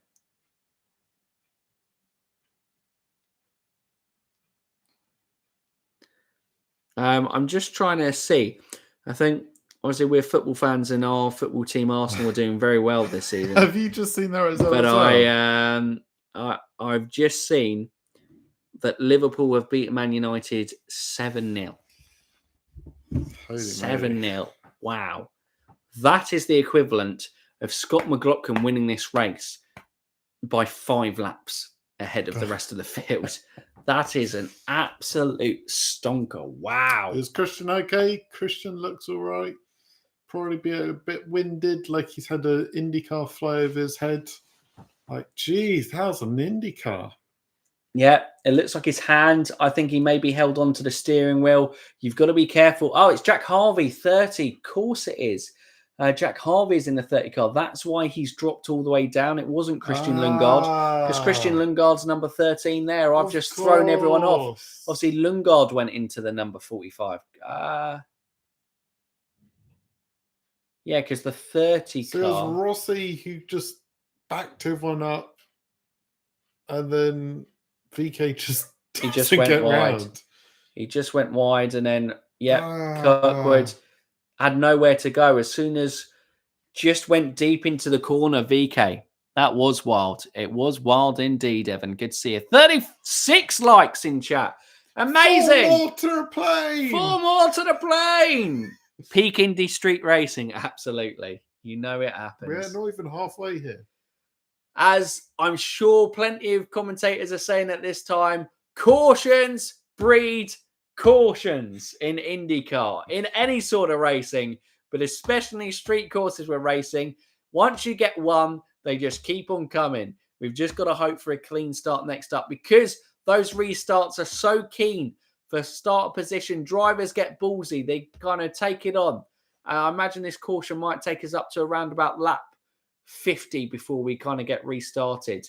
Jack Harvey looks like he's really struggling there. I hope, obviously, Jack Harvey's okay. I think he's really taken a heavy hit there. He seems did literally have a car go over his head. He did, but I don't. Hopefully, there was no kind of contact with his head. Go from there. Obviously, he took a long time to get out the car. I wonder if it was just the shock of it. Kirkwood is back out on track. So it looks like he just lost, obviously, the nose damage on the car. He has managed to get round to the pit stops after being restarted. He's still for an air. Kirkwood may not be out. He isn't out. Kirkwood is not out. And as you know from Marcus Ericsson in that infamous first race from Nashville, flying over the back of the car or having someone fly over the back of you doesn't necessarily rule out. I mean, he's going to have some major suspension damage, I'm sure. That is a big hit. That is a big hit. I mean, as far as speed bumps goes, an IndyCar is a pretty tough one. Jonathan Green, great to see you in chat. Apparently, Kirkwood's car doesn't want to turn left. Right, so that car may have to be retired. Because, correct me if I'm wrong, but there are left turns here at St. Pete. I haven't seen any. Wow.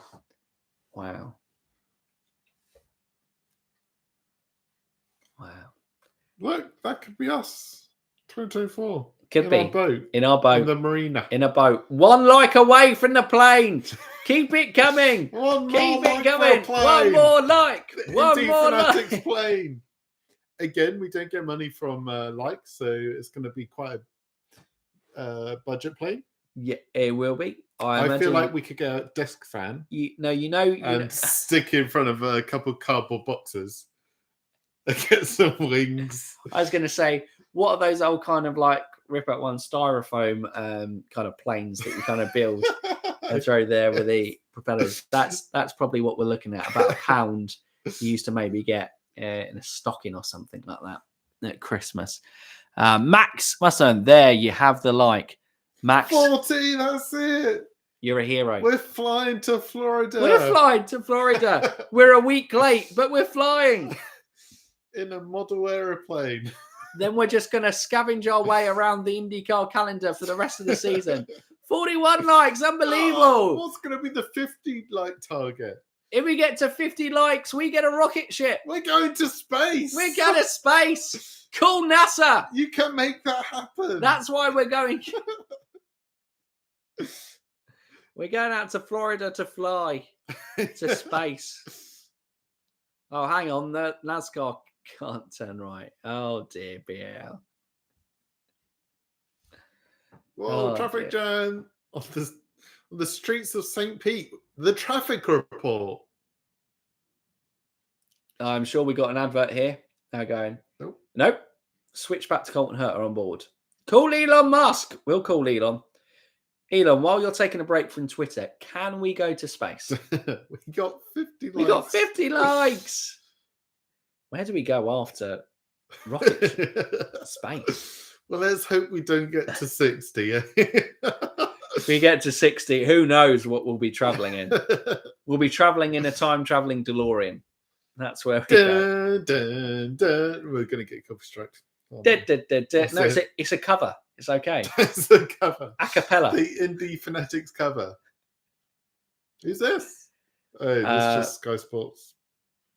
We're really sorry for the temporary picture problems. Scott McLaughlin just on screen. That's rude.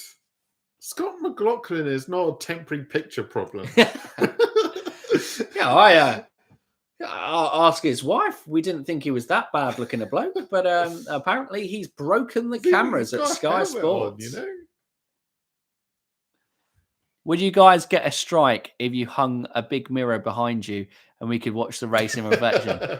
I think we would, Frosty Ray. But I'm not going to lie. I like the, innovation of kind of thinking outside the box. Used airplanes are comparable to mid-range automobiles in price. It's the licensing and maintenance that gets you. We don't need that stuff. Yeah. We're not going to make it to Florida. How hard can it be flying a plane? Get in. Stephen's played plenty of games. Fight. I've seen him crash a lot of planes. So we are taking a risk of whether we land okay. But I have every confidence that we could fly in the air okay. We'll get one of those seaplanes. Jesus Christ. Red flag for the race. Oh, no. Are we... Is Jack Harvey... No, we're still caution.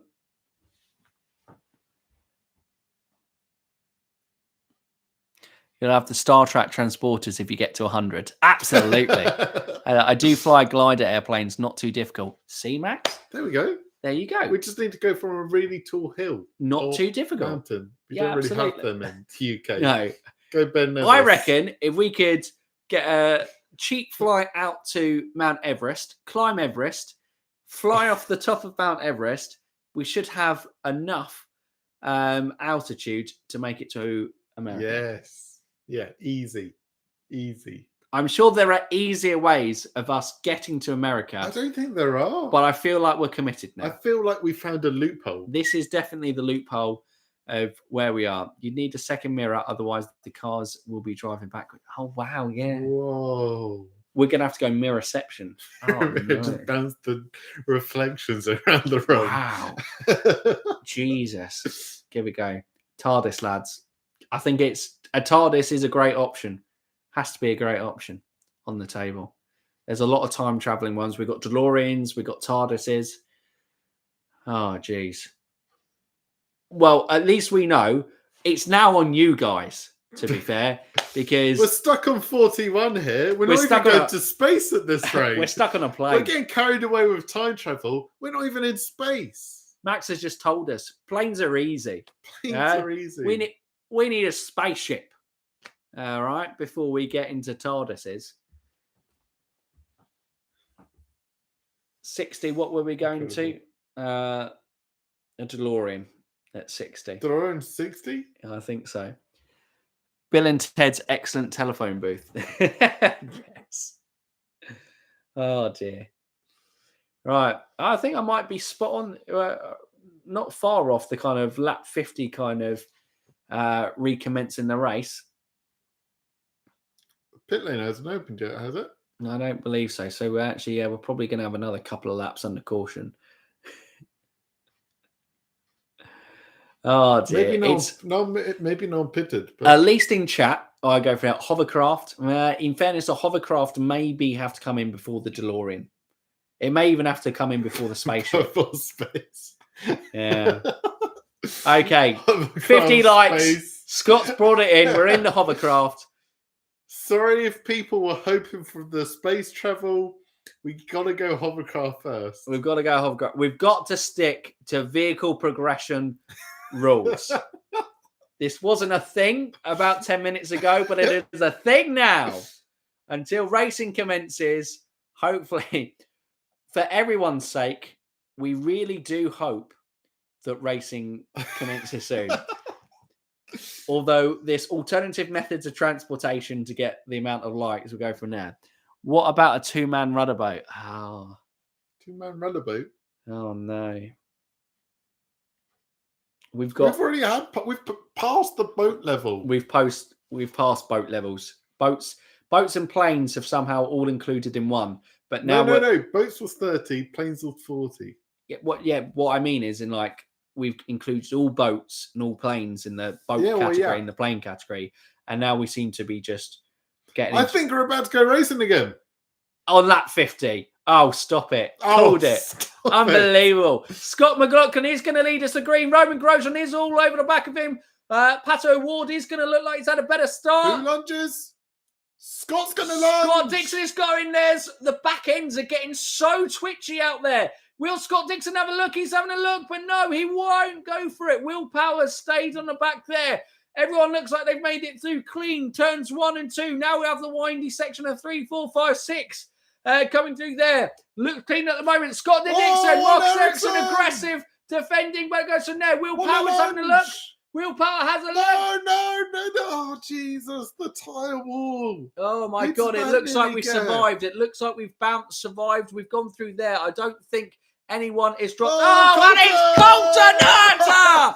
Colton, goddamn Hurter again! Keep it going. Colton! Keep it going. You have a good car. Stop crashing it, Colton. Stop it. Is he gone? Crashfield 2.0. Don't say it, Alex.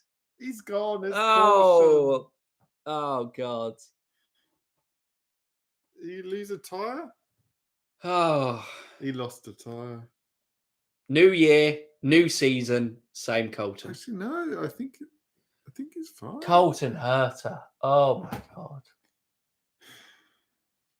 That tyre wall. It just needs to go. This terrified me. I don't know who nearly collected the tyre wall. But this is great. Great overtake by Scott That was Dixon. incredible. Will from Power Scott. has a look. Who's that? Was that Graham? That's Graham Rahal. Whoa! Whoa! Didn't even That touch. terrified me. But he's gone really deep. He managed to keep it on track. And then the next tyre barrier, Colton Hurter, has he just gone straight on? What's happened to Colton? Well, I'm not interested about Graham Rahal missing. I'm interested in seeing Colton just... He just... I think it's Will Power. No, What? I think he's going wheel to wheel with Will Power. Let's have a look at this.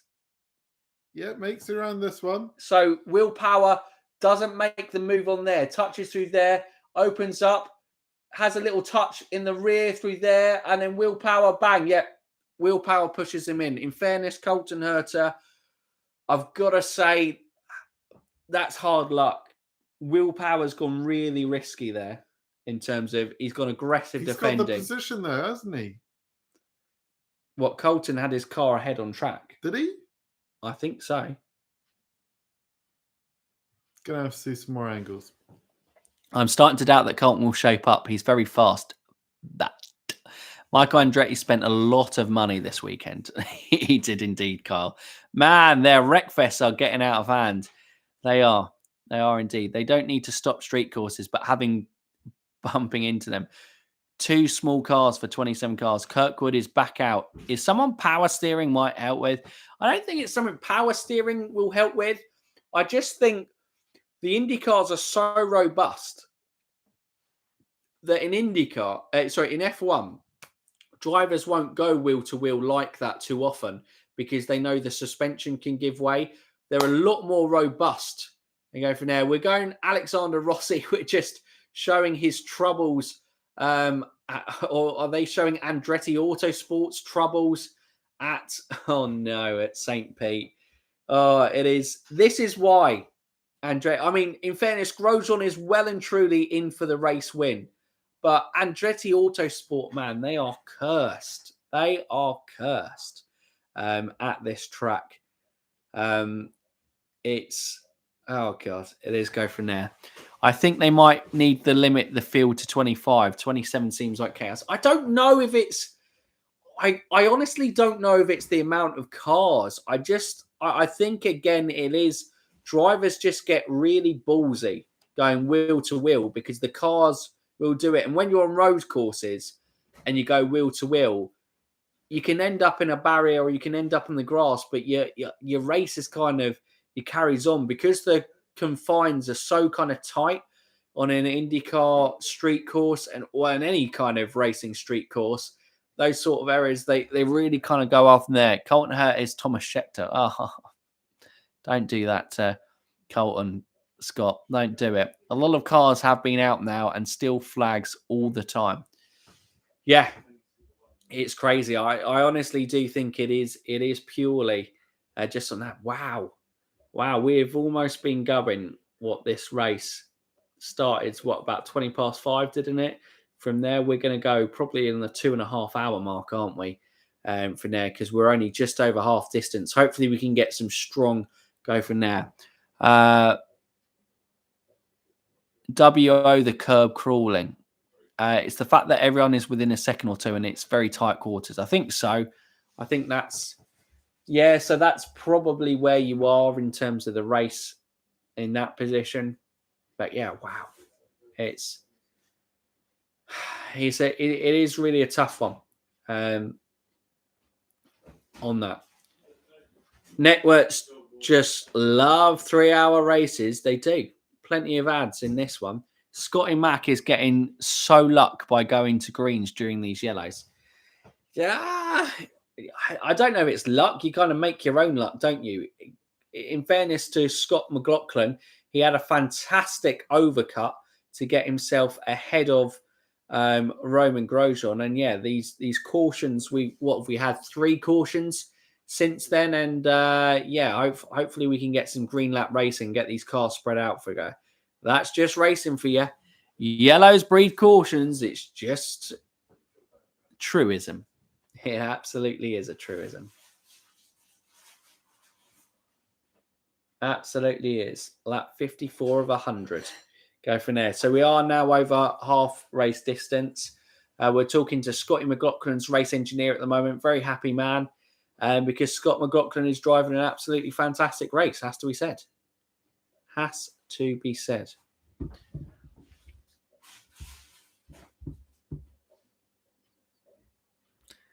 It was power. So we're having a replay of that incident again. It's just really tight. Neither wanted to give up. Our official partners. Corn!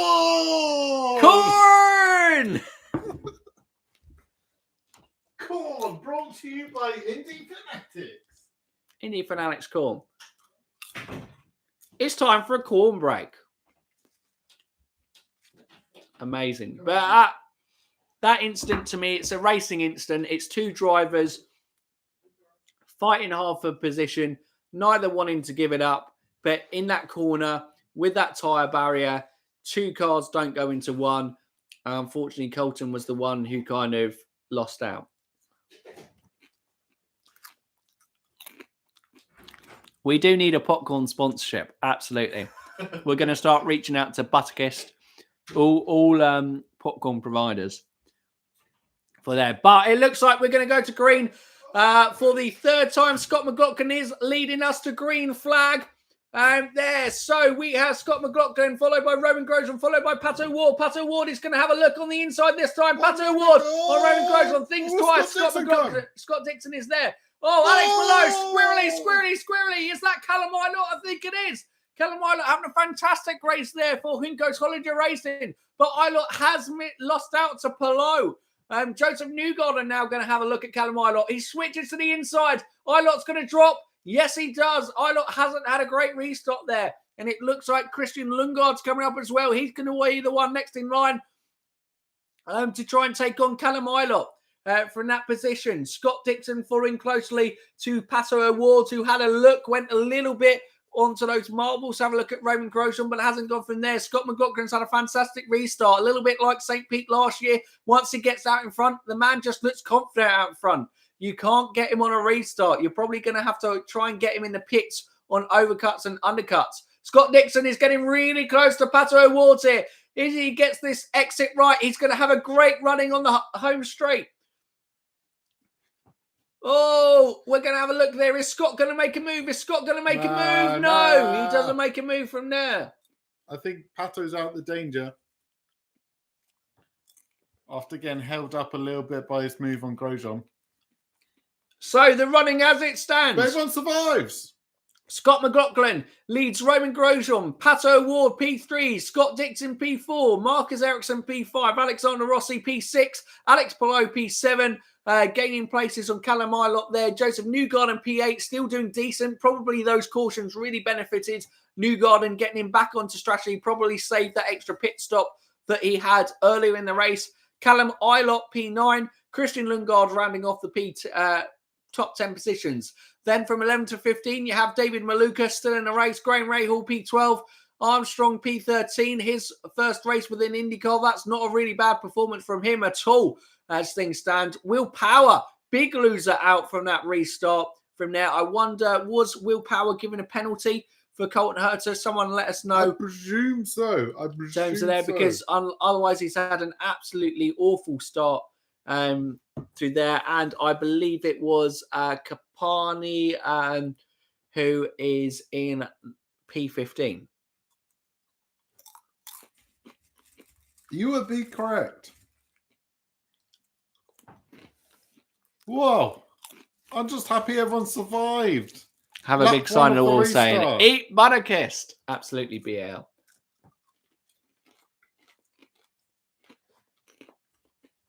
And calm. And calm. Look, everyone's okay. Everyone breathe. Grosjean's pulled a gap on Pato. Scotty Mac leading the way. We have got a tyre war going on of Scotty Mac and Scott Dixon. The Scots are on the greens. And Grosjean and Pato are on the blacks. We saw tyre wear. The greens drop. They drop real quick when they've hit their wall. We've had quite a lot of laps under caution, though. So it'll be interesting to see how long they can go. And if Grosjean holds on here, you got to think Scotty Mac will be a sitting duck at some point. I was going to say Grosjean is really holding well on to Scotty Mac here. There's clearly a lot of pace in that setup that Andretti Autosport found. They find pace. They have quick cars on street courses, but they just can't keep their drivers in the race. But Romain Grosjean is doing a fantastic job at the moment. The man who started on pole, he is been in and around the top two sport. It's been Grosjean versus Herta, Grosjean versus Pato, and now Grosjean versus Scott McLaughlin. But he has always been in that top two within the race. And in the last kind of 42 laps of this race, I imagine that he is well and truly going to be in the fight for this lead for it. But like Stephen said, he's got to hold on with those primary tyres. If he can hold on to Scott McLaughlin, the longer this stint goes on, the more he's going to go in and an opportunity goes. And we've seen how quickly those green alternates can go from there. But obviously, Scott McLaughlin has got a lot more laps out of those kind of green alternatives with the amount of laps that we've done under caution.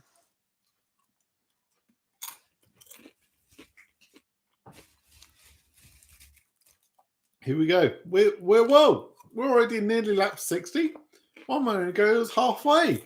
We got 40 laps to go, which means we've probably only got one pit window, right? With all these cautions. Am I correct in that assumption? I imagine so. It depends. If we can get to lap 70 on these current set of tyres, then I imagine go from there. But Grosjean is really hot on the tail of Scotty Max. He is pushing him all the way. I wonder if this is a tactic from Romain Grosjean, just trying to make Scotty McLaughlin burn out those tyres in front of him. But we saw fantastic tyre management from Scott McLaughlin. He knows how to lead out in front in a race. But we got to remember, flashbacks to early in the race. Romain Grosjean's teammate, Colton Herta, tried to do the exact same thing to Romain Grosjean on P1. And that could have been a contributing factor to that massive tyre drop-off for Colton Herta. Is Romain Grosjean going to fall into the same trap in the dirty air behind Scott McLaughlin, just burn through those tyres? Does he have to be more patient in this stint and try to go for an overcut? He does, but I wonder, being on the primary tyres as opposed to Scott McLaughlin on the green alternative tyres, is he just trying to find in that perfect window of just pushing the lap times out of Scott McLaughlin over and over again and trying to kind of increase that degradation? Because obviously Scott McLaughlin, like we said, has gained a lot. Because if he can push Scott McLaughlin to pit before, say, lap 65 or something along those lines, have we had everyone come into the pits again? Because I'm just thinking about fuel numbers in terms of there. That's the only one that could make this a 3-stopper as opposed to a 4-stopper. Grosjean's on 30 laps ago. Scott McLaughlin is 27 laps ago.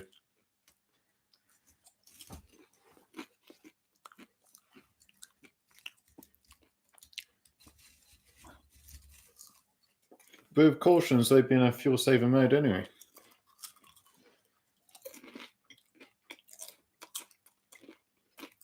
Just interviewing Colton Herta now. Obviously very frustrated. Had a car that had plenty of pace out there. His race, in fairness, you know, in street races, you don't want to be in the pack because when you're in the pack, things can happen. You go through corners and you go tight off through there. Romain Grosjean, he is flying through here. I wonder, because it's almost like a free hit, this stint on tyres, because his primaries, it doesn't matter if he pits around the same time because he's not really going to gain too much of an advantage on Scott McLaughlin. If Scott McLaughlin, I don't think the overcut necessarily would work, say, too much, because Scott McLaughlin's going to go onto the primary tyres and he's going to be on fresher, newer primary tyres than Romain Grosjean. So I wonder if he's just trying to harry him all the way, trying to force him into a mistake and, you know, push him there. And I wonder if Grosjean will pit before Scott McLaughlin here and go for the undercut. Interesting. Interesting indeed. At the moment, they're both flying in the 102, so there is no real tyre drop-off at the moment. In fact, everyone is basically in the 102, so everyone's in. They make these tyres may be 30 laps old, but because of cautions, they're still performing at a top level. Scott says the final fuel window opens in a few laps' time. So this is where bar cautions coming into play, but I hope we have green flags all the way to the end now. But yeah, bar cautions coming into play. This next pit window is the key. This is where this race is won or lost in my books. Pato Ward is still there or thereabouts with Grosjean and McLaughlin. I think he certainly will be hoping for a podium today, Pato. But signs are, if the race goes green to here, it could be a straight shootout between McLaughlin, last year's winner, and this year's pole position sitter, Romain Grosjean. You can't write power off. He came strong. He came strong late on in that first stint. Consistency is where Pato made up the gap. We also have to remember, I think it was Pato's second race win in IndyCar. Was it on the streets of Detroit where he just restarted in a late caution and went so well and goes from there. He knows how to kind of look after and pace a race on a street circuit. The problem is he has two very experienced heads in front of him. Scott McLaughlin, a multiple-time champion in Aussie Supercars. Romain Grosjean, 10 years of experience in F1. He's now had a kind of finding his feet season with Andretti Autosport, but he will be wanting to stamp his authority on Andretti Autosport and drive that team forward. And if he gets pole position and his first race win within the series here, it is a massive statement. So he will be so hungry for this win. But he is pushing Scott McLaughlin here all the way. But we know from last year, Alex Palou pushed Scott McLaughlin lap after lap. But McLaughlin did not buckle under the pressure. He is a man who is very comfortable leading out front in races, and having won here and know these streets well, he will feel confident here. So it's going to be such a fascinating battle coming into the end here. Indeed it will. Indeed it will. And everyone's lapping about the same time. Even Pato, about a couple seconds back, is still lapping about the same time as these leaders. So it is everyone's kind of holding their position in those low 102s.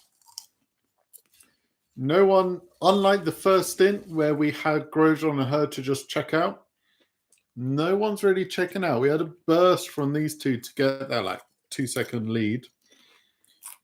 But everyone's maintaining. Both tyres performing well. I think realistically, Rossi and Palou need to... I think that was Alex Palou. He's coming to the pits. We've had Scott Dixon and Christian Lundgaard and Alex Palou all into the pits. This is where the first ones blink. How powerful is the undercut going to be? How much time are they going to gain?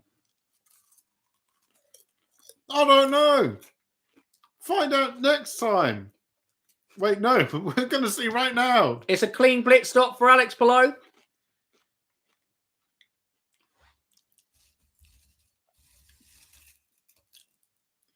Chris N coming into chat.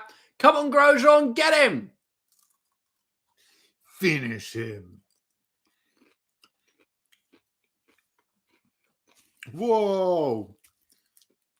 I think the gap is closing. Is the gap closing? Pato and Marcus Ericsson have just put in a 101 lap times. So now we've caught up on screen. Scott Dixon has come into the pits.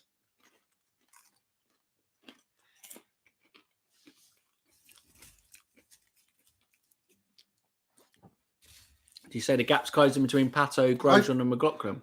I think so. And Ericsson's going with Pato. They've just put in a 101.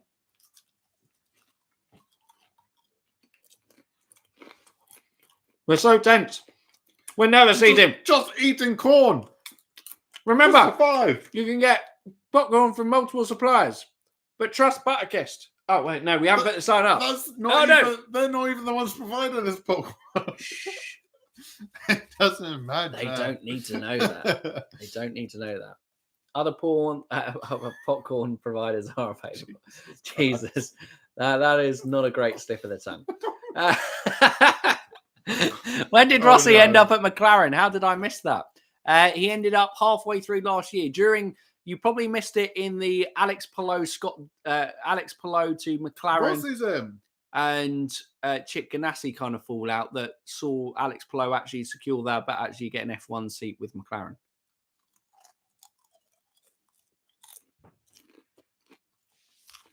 The gap is closing.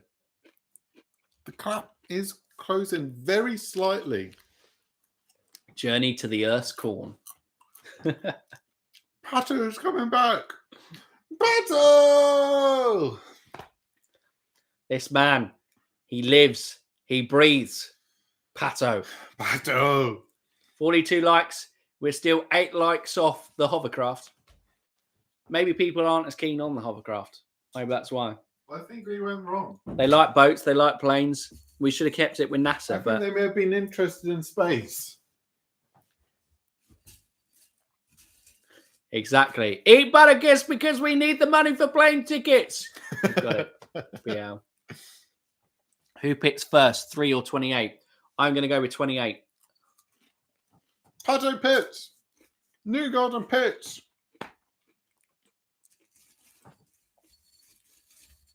This is the power play. This is where it goes. How hard are these guys going to go out? It's going to be interesting to see where the undercut pots out. We saw Pato had a massively good undercut from there. Scott McLaughlin comes in. Scott Dixon is flying on his outlap. Romain Grosjean pits first. Grosjean's going to go for the undercut. I thought he would. Scott McLaughlin's got to pit here. Otherwise, he's going to lose it. This is such a tense play because track position is everything on street circuits. You may have slightly fresher tyres by a lap or two, but really at this stage of the race, it doesn't. The thing is, his tyre performance is holding. I think this is purely fuel pit stops that people are coming in now because the time drop off is not dramatic at all. Okay. It could still hold for Scotty Mac. So on our screen, we do have Pato Award in the pits. So that means Grosjean will be following shortly.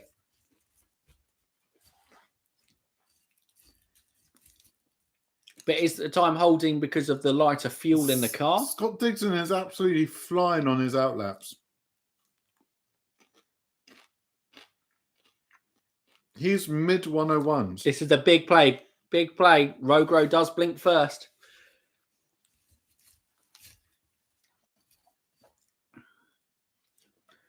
Lap 70 out of 100. We've got 30 laps to go in this GP of St. Pete. The start to the IndyCar 2023 season. It's been a fantastic race so far. Probably too many cautions for our liking, but the laps under green have been absolutely fantastic. And as always, the last 30 laps, it is lining up to be an enthralling end. Like I said, Grosjean is the one who blinked first. He is the one who comes into pits. McLaughlin. How powerful is the undercut going to be? Can McLaughlin make the overcut work again? Can he stay out? Malukas is still out. Power's still out. Armstrong's still out. But Ericsson and Grosjean in the pits. Looked a good pit stop from Marcus Ericsson as well.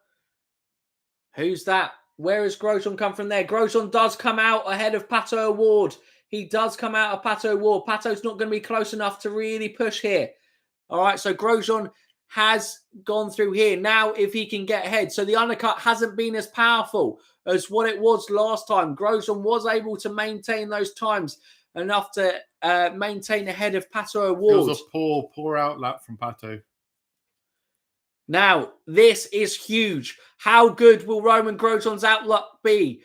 Scott McLaughlin is in the pits. This could be the race. This pit stop.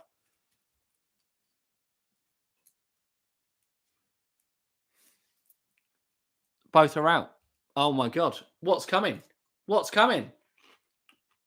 Oh my God. Romain Grosjean's out. It's caution. We're going to hear caution. Oh my God, catch up, you two. What? Okay, we're going to catch up. I need to prepare. We need to get dramatic. Scott McLaughlin is coming out there. Scott McLaughlin, Romain Grosjean. Oh, he just comes out ahead. Scott McLaughlin, Romain Grosjean's going to go right for the move.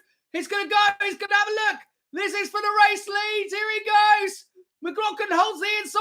Wheel to wheel. Oh! Pato!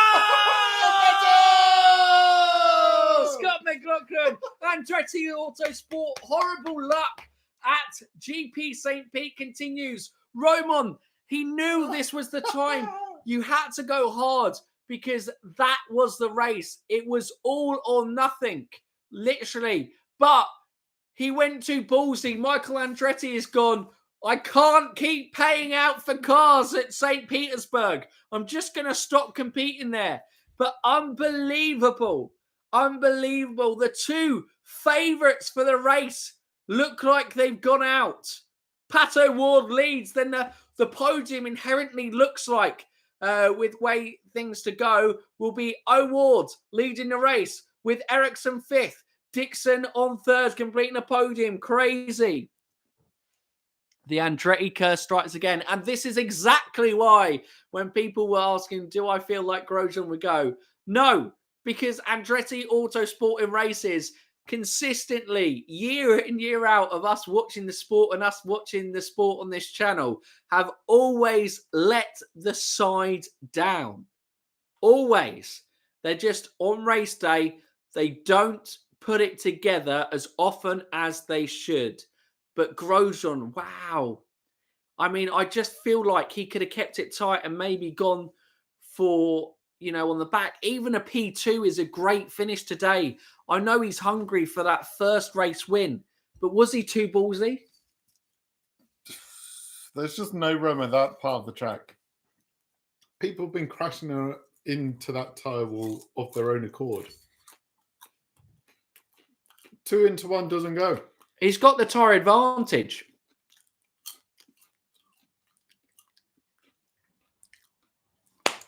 He's turned in on Scott. But in fairness to Grosjean, right, as soon as he's broke here, he's committed. And he's got to hope that Scott's going to pull out of it. Yeah. And Scott didn't. And they've both lost their race.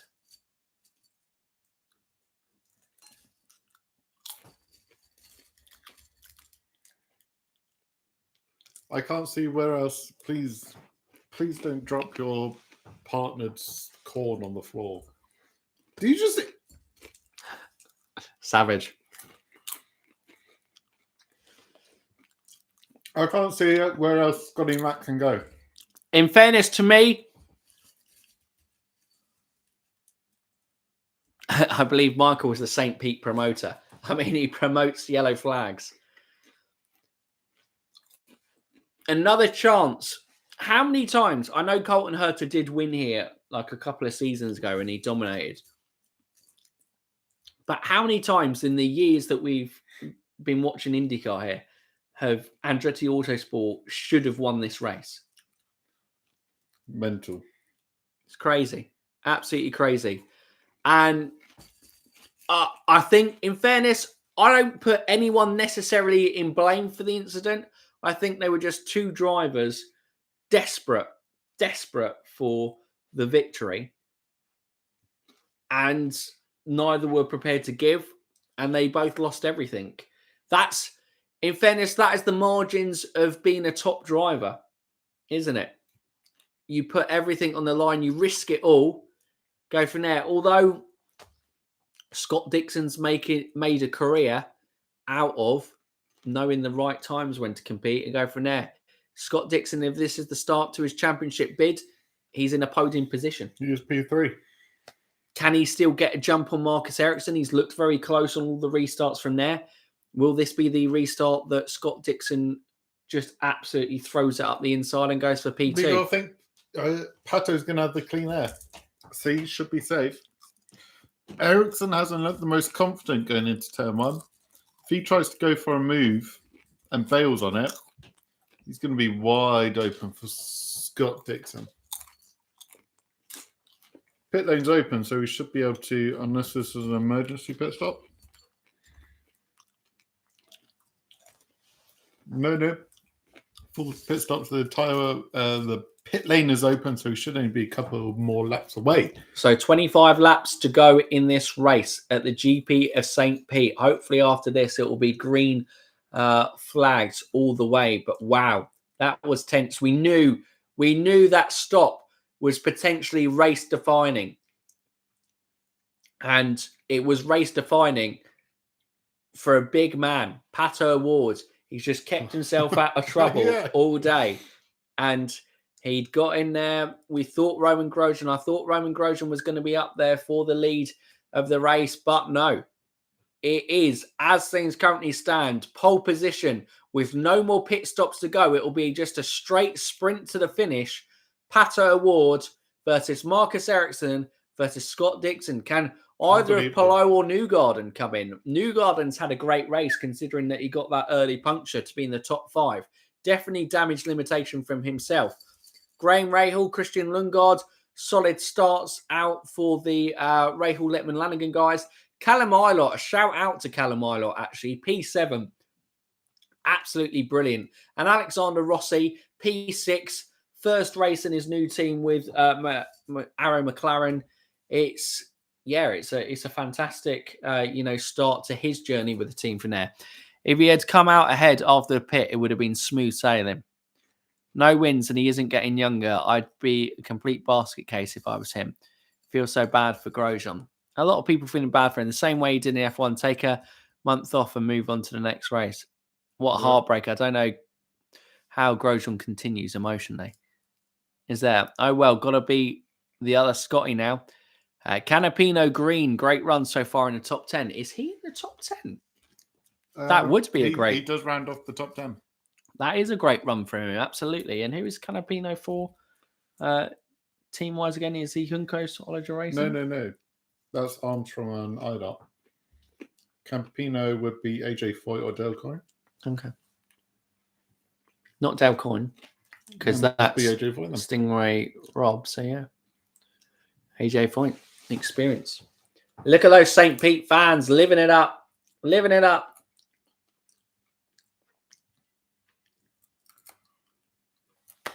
It's the Super Swedes in the crowd. So last call of the race go. Who's your money on? Well, I guess you call Pato from the beginning. I presume you can only stick with Pato, right? I said Pato would win. I had a good feeling about him today. My jinx worked on Romain Grosjean and it's held Pato. So what a time to be alive. Winner. The biggest words in the dictionary. If.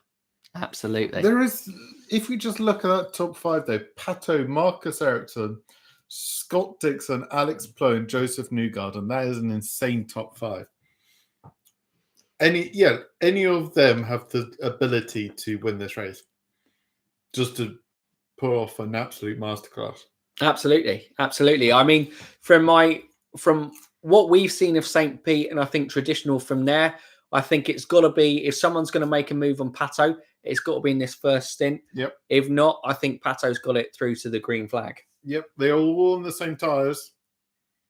The caution's going to mean they're probably going to be quite safe on tyre degradation. It's going to be concentration, 0 mistakes. And you think Power would... And he's a great restarter. I know last restart was a bit dodgy with Scott Dixon. That's because he couldn't make the move on... So we've now got the Grosjean. countdown. 24 laps to go.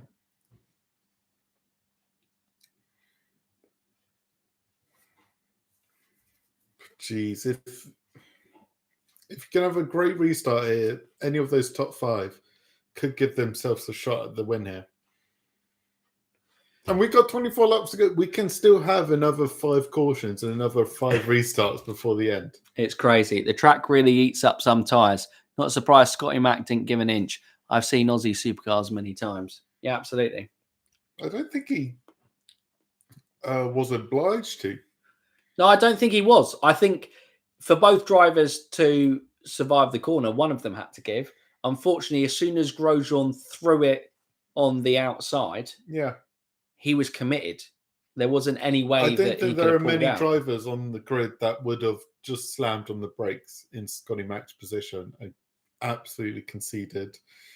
Because he would have gone. He would have gone back in fairness, a couple of places. I don't think there are many drivers on the grid who would have conceded from Romain Grosjean's position. They were in the perfect... I think it was the perfect racing dilemma. I think there are some that probably would have chosen their moment better. Yeah. I think as soon as he made that decision to lunge it up on the outside, though, yes, okay. At that point, they were on a collision course. Could you say that was the error, though, on Grosjean's? Yeah. Because he was right on the back. He could have followed him through that section, bang, and there's a later part in the lap where he can make a lunge up if he's, still got that pace. But I get what he felt like. He didn't want Scott to get in anything. He was right on the back of him. He had that pressure. He saw his moment. He thought that was the moment, and he went for it. I will never sit here and knock a driver for going for it. It is a kind of risky. And I think someone said in the chat earlier, it might have been Scott, in terms of, because of the month break to the next race, it almost feels like an invitational free hit, almost, to kind of maximize points. If we could get a season, there's still plenty of time to make up in the season. It's not ideal to obviously throw away a good point scoring position, but you can almost throw everything at this. And I mean, we've seen Joseph Newgarden come back in championships from absolutely flopping the first race. From that. So I think if that was a championship fight later on in the season and they were both in it, I think you would have seen that instant played out a lot different. But it's first race of the season. It's a chance to make a statement win in the season. And I think 2 drivers just absolutely went for it. No, they didn't start the season just to rival F1. This is usually where IndyCar do it. In fairness, I think it's probably... in fairness, we started in February. In fairness, with IndyCar, they've had some scheduling issues. After the carnage at the start, neither will lose as many points. Exactly. Yeah. We've had a lot of cars retire. If they can both get up and running again, which I know Scotty Mack has. I'm not sure if Romain Grosjean has.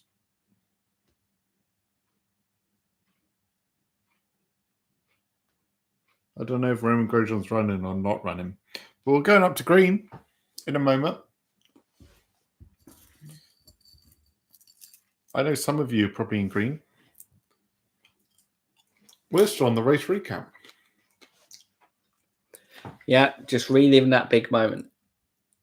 Exactly. Neither lose out big on points, but a race win, a statement win. Scott McLaughlin to win the season opener 2 years in a row would have been big for him. And Romain Grosjean to get his first win within IndyCar and break the Andretti curse, so to speak, on this one. Sorry, we're going green. Pato Ward's had a stormer of a start through there. No one's anywhere really close. I think it's Will Power. Whoa. Looks like he's got the inside of a Juncos Hollinger racing car on Campino? Yes, he has. So he's gone into top 10 position. Yeah, Campino is in it. So maybe Armstrong was AJ Foyt. Have I completely mucked up the order of the two? Potentially. It does, in fairness, number 11 sounds a lot more like an AJ Foyt race car over there. Grosjean is out. Top 10 are on primary other than power. Okay, interesting. So power could really be one to watch on the alternative tyres. The fact we had so many laps under caution, I can't imagine it dropping, but power's got to make moves quick to make his way up through the grid. Scott Dixon, close to his teammate Callum Eilert. Alex, wow, Callum Eilert had a fantastic restart. Sorry, I've only just clocked that. Callum Eilert is up to P5. Pallou's P6 where he was, but Joseph Newgarden's had a terrible restart down in P8. Wait, Rossi's had a fantastic restart. Well, yeah, Rossi's had a fantastic restart. He's up in P4 as well. He's been very good at GP St. Pete. Did Palou and Joseph Newgarden have a moment? They might have, because it goes from there. Romain Grosjean's interview, and I imagine he's probably not going to be best pleased with Scott McLaughlin. But again, you have to say the only thing you can say about Romain Grosjean is he's been involved in another instant where cars have come together. I mean, if he's thrown any blame at the moment, I put more blame on Grosjean. Yeah. Scotty was given the penalty, though. Really? Yeah, Chris M. Grosjean is saying it was all Scott's fault. Typical F1 driver response. Yeah, I feel like there should...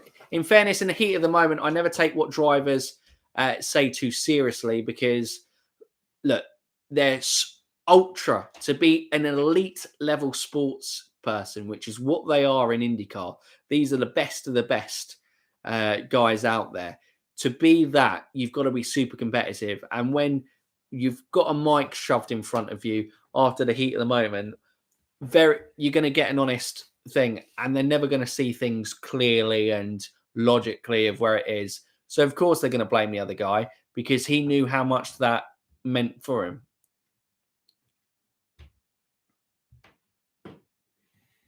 Does Scotty Mac make like a defensive move then? I don't know. I guess because Grosjean was leading into the corner and Scotty's just parked his car on the apex. Go? Well, he brakes, he concedes the corner. But like you said, how many drivers would do that? We're really sorry for the temporary picture problems. Sort it out!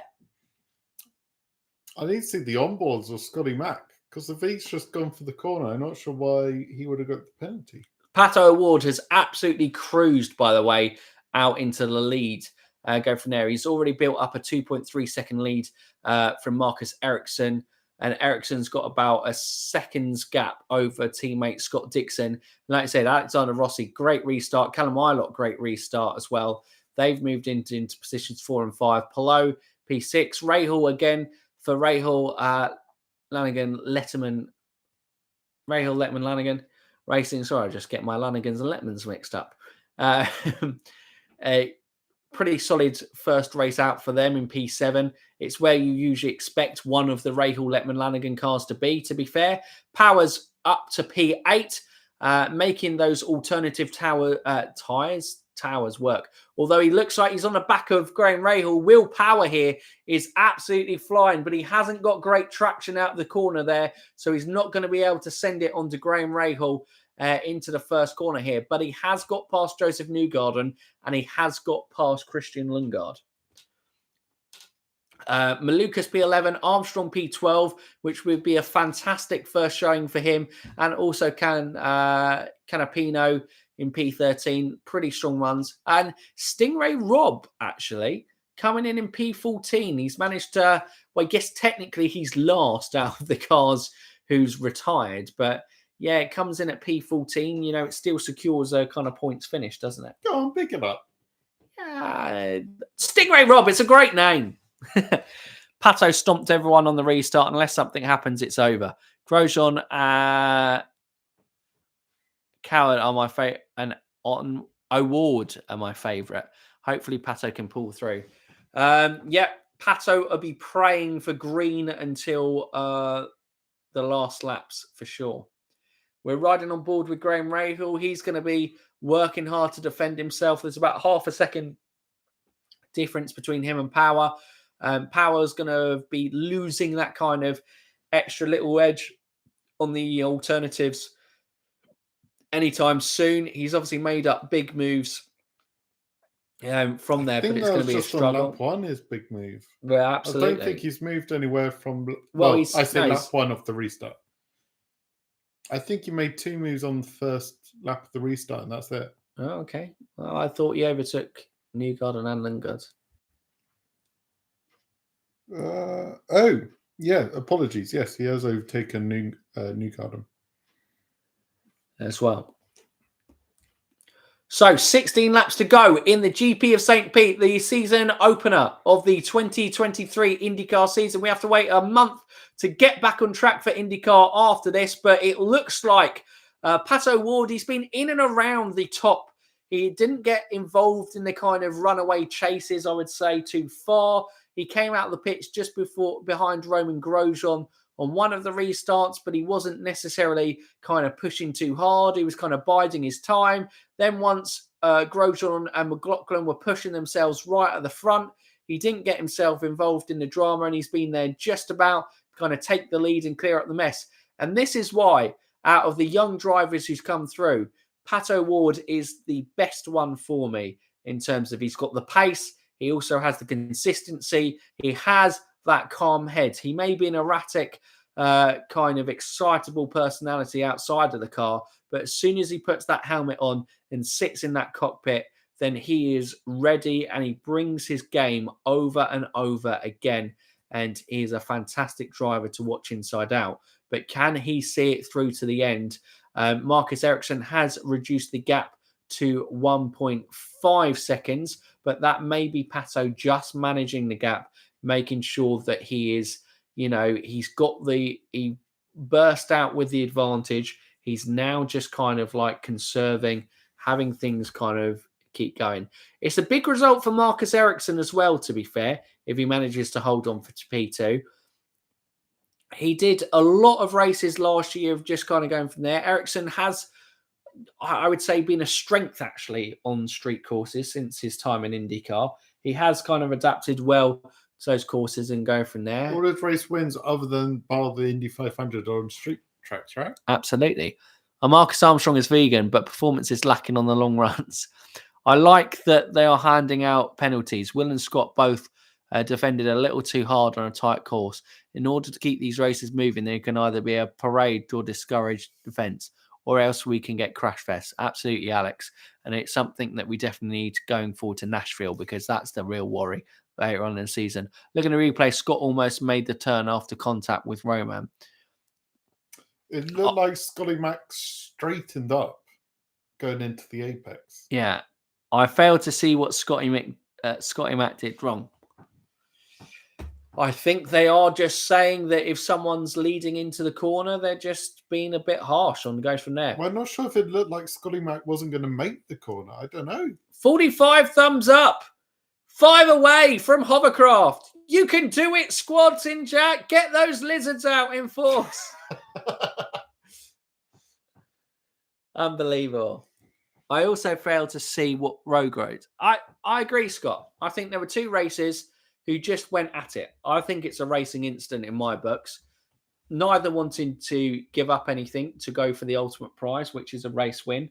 And they both paid the price by getting into a position. It just was, unfortunate.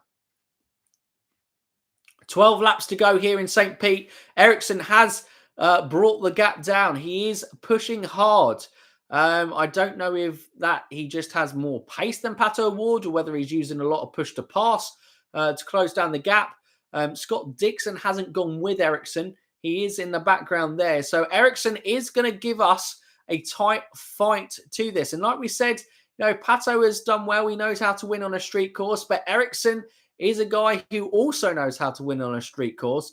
And we may still have an exciting conclusion to this race. Ericsson and Pato are about to go at it. Absolutely. Well, Grosjean must have known Scotty was on the inside of the corner, but Scotty knew Grosjean was on the outside. Absolutely.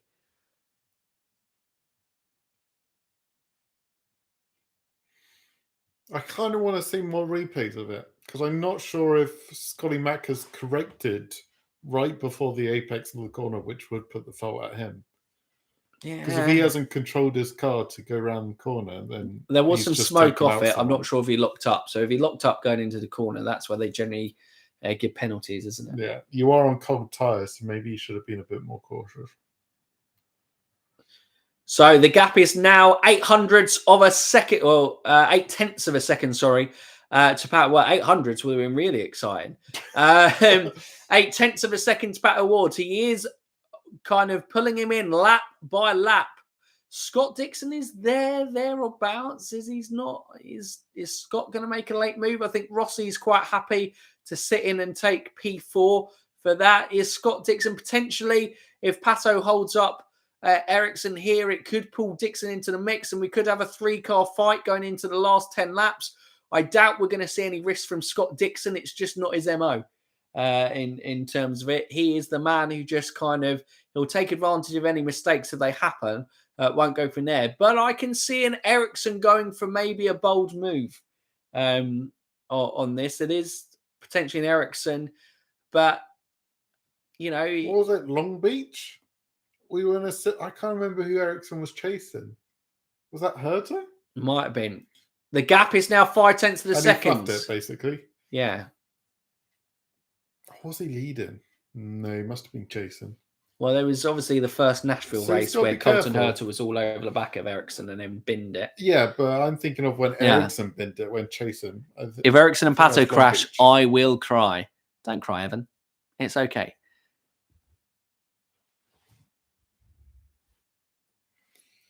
Well, 10 laps to go here. It all comes down to this. 90 laps have gone. Pato, Ericsson, probably at lap 50. I wouldn't have said these were the two that would have been fighting out for the lead, but that is how it is looking like it's panning out at the moment. 9 laps. Ericsson is going to get one chance at this. He's wheeling him every lap. What is he going to do to kind of make it push? Did he store a load of push to pass? I can't see. They haven't really kind of showed the push to pass on this element to it. So I'm not sure if that's not really a factor in that. Ericsson has just absolutely nailed this kind of last lap. He is following Pato there. I don't know if Pato's just being conservative, just kind of making sure he doesn't burn through his tyres, gives him enough so he can get better traction out of the corners and just defend better out there so that, you know, Ericsson can't get all over the back. But it is really tight there. It looks like it's extended slightly a bit again. It looked like it got down to 0.5 second, but Pato's managed to maintain that gap around 6-7 of a second from there. Dixon, like I said, is closing in. He's coming into the gap as well. He may be able to take advantage of maybe if Ericsson makes a bold move, Dixon could be able to take advantage and move up to a spot there. Like I said, it is just these 3 cars going into the final of the race here. Rossi, Ilott, Palou look pretty fixed. Rahal, maybe if he gets a bit of a run together, can make a push for P6 against Alex Palou. But I think they'll probably be quite happy. Like I said, Power's kind of stuck with his alternate tyres. He's going to just sit in there at P8, take a kind of a strong kind of, a steady finish to start his championship defence. Going into it, Newgarden P9 and Lundgaard's P10, still a kind of decent finish for Stevens' dark horse this season, and my dark horse cruelly ruled out the race with a Elio Castroneves error.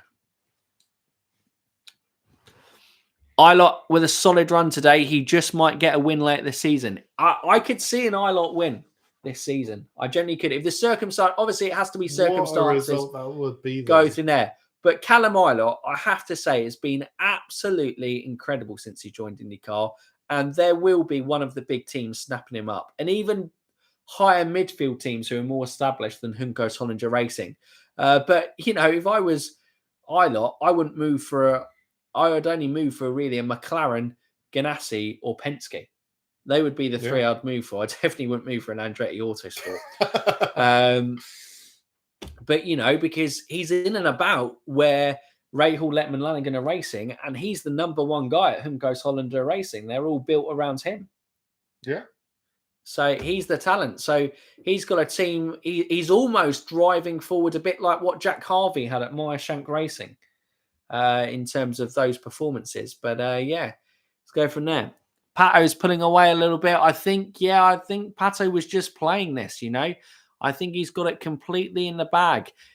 Realistically, I think these guys are just going to race, and I think this is how it will finish. 1, 2, 3. O'Ward, Ericsson, Dixon. But I'll go from there. Newgarden on fire. Is that literally on fire? Right. Newgarden's rear brakes are on fire. Okay, so that's going to breed another caution. But with 6 laps to go, well, I don't know if he comes into the pits. It's still green.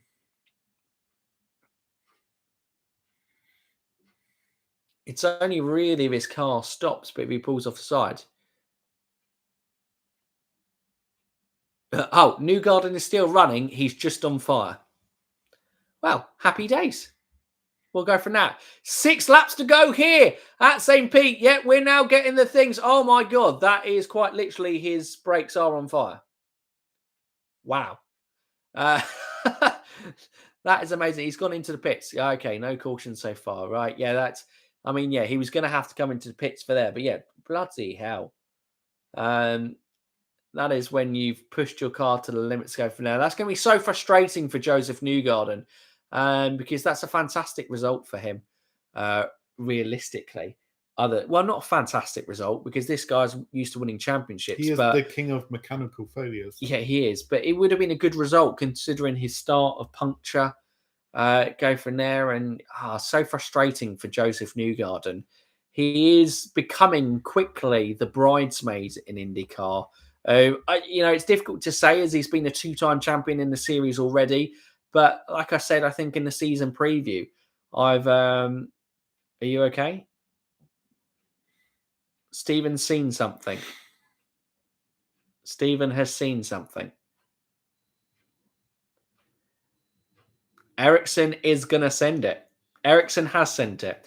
This is the problem when you've got live timing ahead of where you are on screen, because Stephen's mental breakdown has just seen Pato O'Ward be lost to Marcus Ericsson. We can't be too far out of it. But does Pato make a mistake? What's going on? Pato is in second. What's going to happen? 4 laps to go. Where's Ericsson going to make the move? It's not here. He's driven well. I mean, Ericsson did have incredible... He slid. So maybe his tyres weren't quite on it. He hasn't looked quite comfortable. I wasn't sure if he was just cruising or whether it was just Ericsson. But yeah, he hasn't... These tyres haven't sat well with Pato during this stint. 2 laps behind. We're 2 laps behind. Yeah. Oh, wow.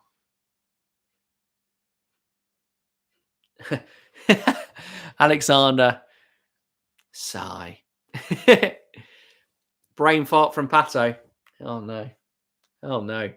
It makes it even worse that you guys have seen it and Stephen still has it to come. Oh, yeah, he slid out the corner. He slid out of the back corner. In fairness, cars have been really loose coming out of that final corner in the rear on it. But he's managed to hold on to P2. 3 laps to go. Marcus Ericsson is going to win another IndyCar race. Unbelievable.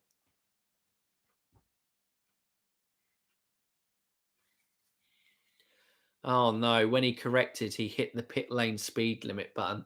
Oh, God. Pato. Oh, no. Oh, geez. That is cruel.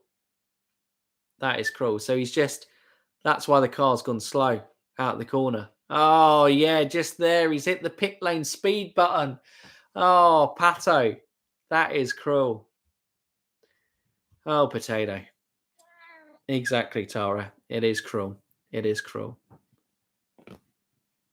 Tara's there. Stephen's consoling with Tara after seeing Pato. Just for, what a muppet! Oh, dear. Unbelievable. 2 laps to go. Marcus Ericsson, can he hold on?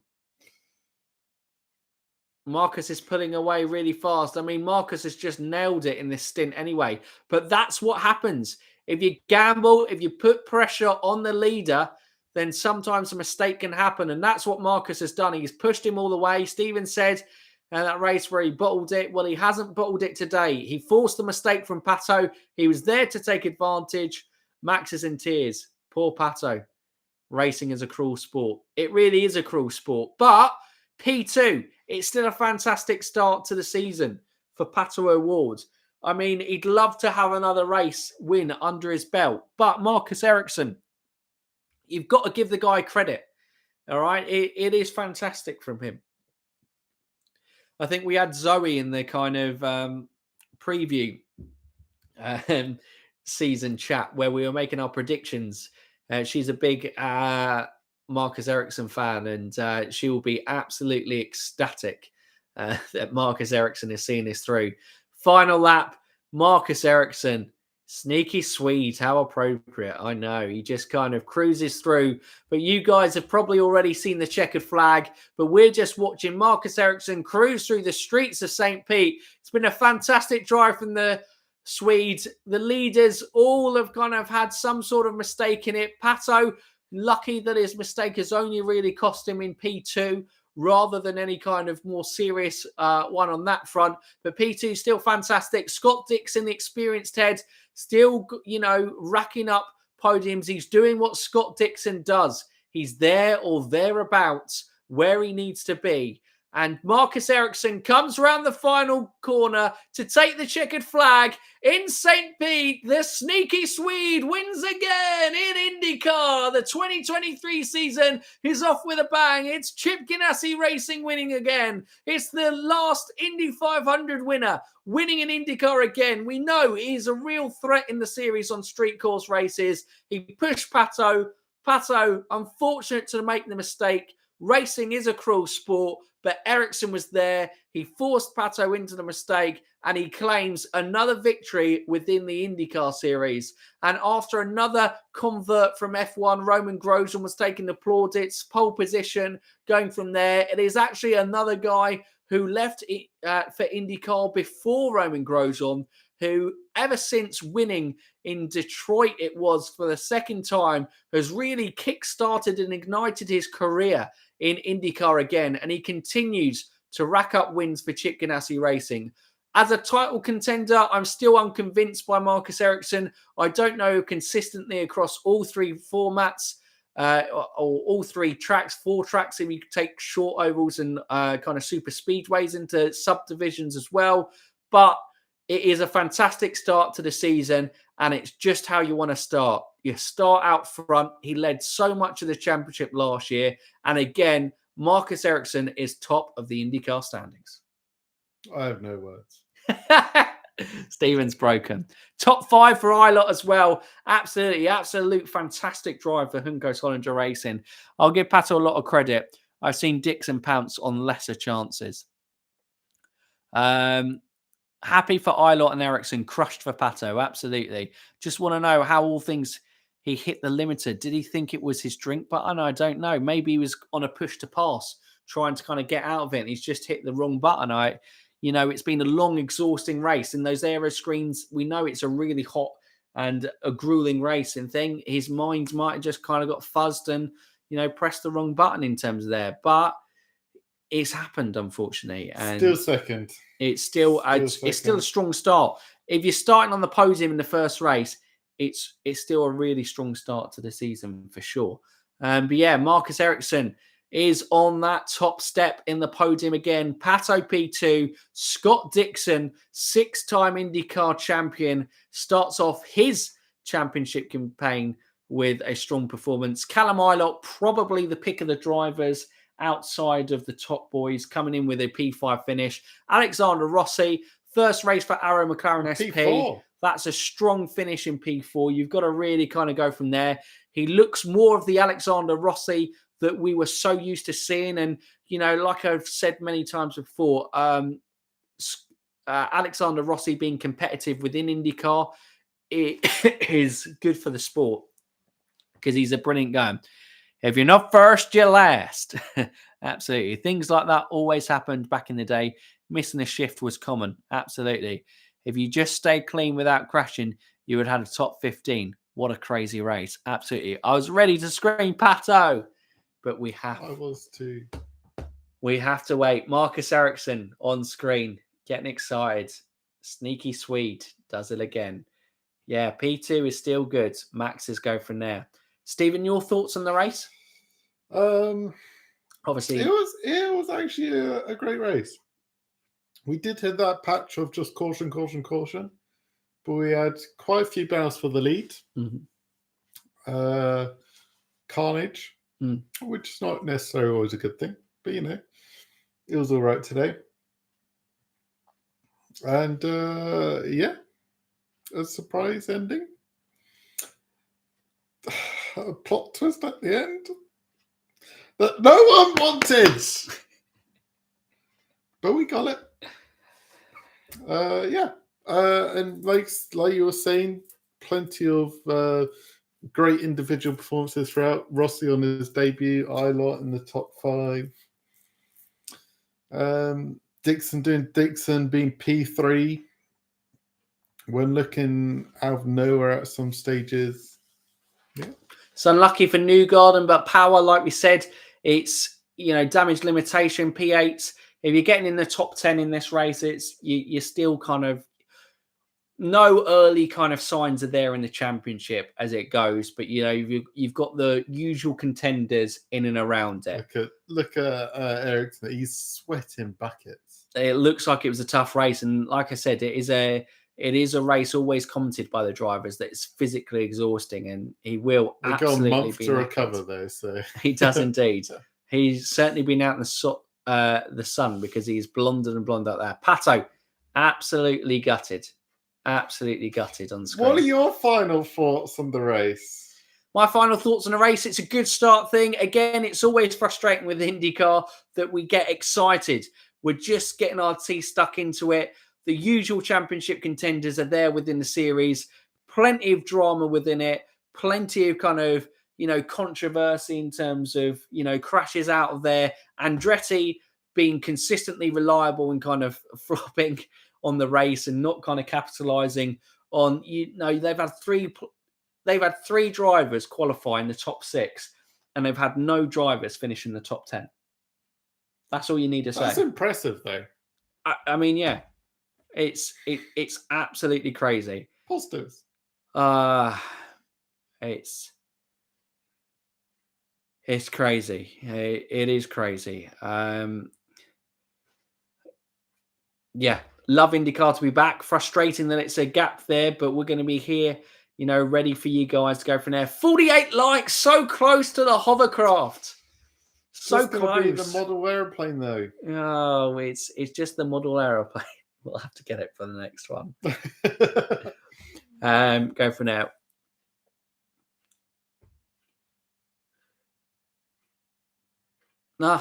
Scott took responsibility, it looks like, on the incident with Romain Grosjean, saying that he locked up into it. So if we look at kind of his front right, if he goes in his front right, I think it was his front left locked up, and he just went straight on. Are you doing any F1 races too? We don't do F1 races, BAL. We'll see. Look, for us, I know the year has been inconsistent from there. We just, our first task is, we just consistently stream the IndyCar races, and if we can do anything F1 related, then we'll have a look. But after all, it is Indy Fanatics. We do still have F1 Fanatics, but it is Indy Fanatics here, so we go from there. But guys, thank you so much for joining us for the race. Thank you, obviously, always for your loyal support and always showing up. Great conversations in chat. Great to live and experience there. Hopefully next time we're not going to be as far behind on the screen in terms of it, but it's a bit of a crazy one, isn't it? I'm gutted. I'm absolutely gutted. But fair play, Ericsson. Consistent drive, and he was always there. And he put a lot of pace, a lot of pressure on Pato at the end. So well deserved first victory, and we got away a month. We He's do rolling, indeed. man. We do indeed. But we'll be streaming in between then. We'll be talking through things with you guys when we can. Look at that face of Scotty McLaughlin on screen. He is absolutely gutted. Absolutely gutted. Because, again, could have been a great start to his championship fight. But the championship is not won and lost in race one. But you can make a strong statement. And that's what, Pato's done today. That's what Ericsson's done today. That's what Scott Dixon's done today. Go for now. Looks like Still get distracted. We need to round off and finish. Looks like Will Powers P7 in the end. Yeah. Interesting. Alex Palou dropped off. But yes, that is it for today's stream. Thank you guys for joining along. We'll look forward to seeing you in the next live stream. And if you're new around here or haven't done so already, what can they do, Stephen? They can like, subscribe, and ding that bell. Ding it. But for now, you IndyCar fans, keep racing.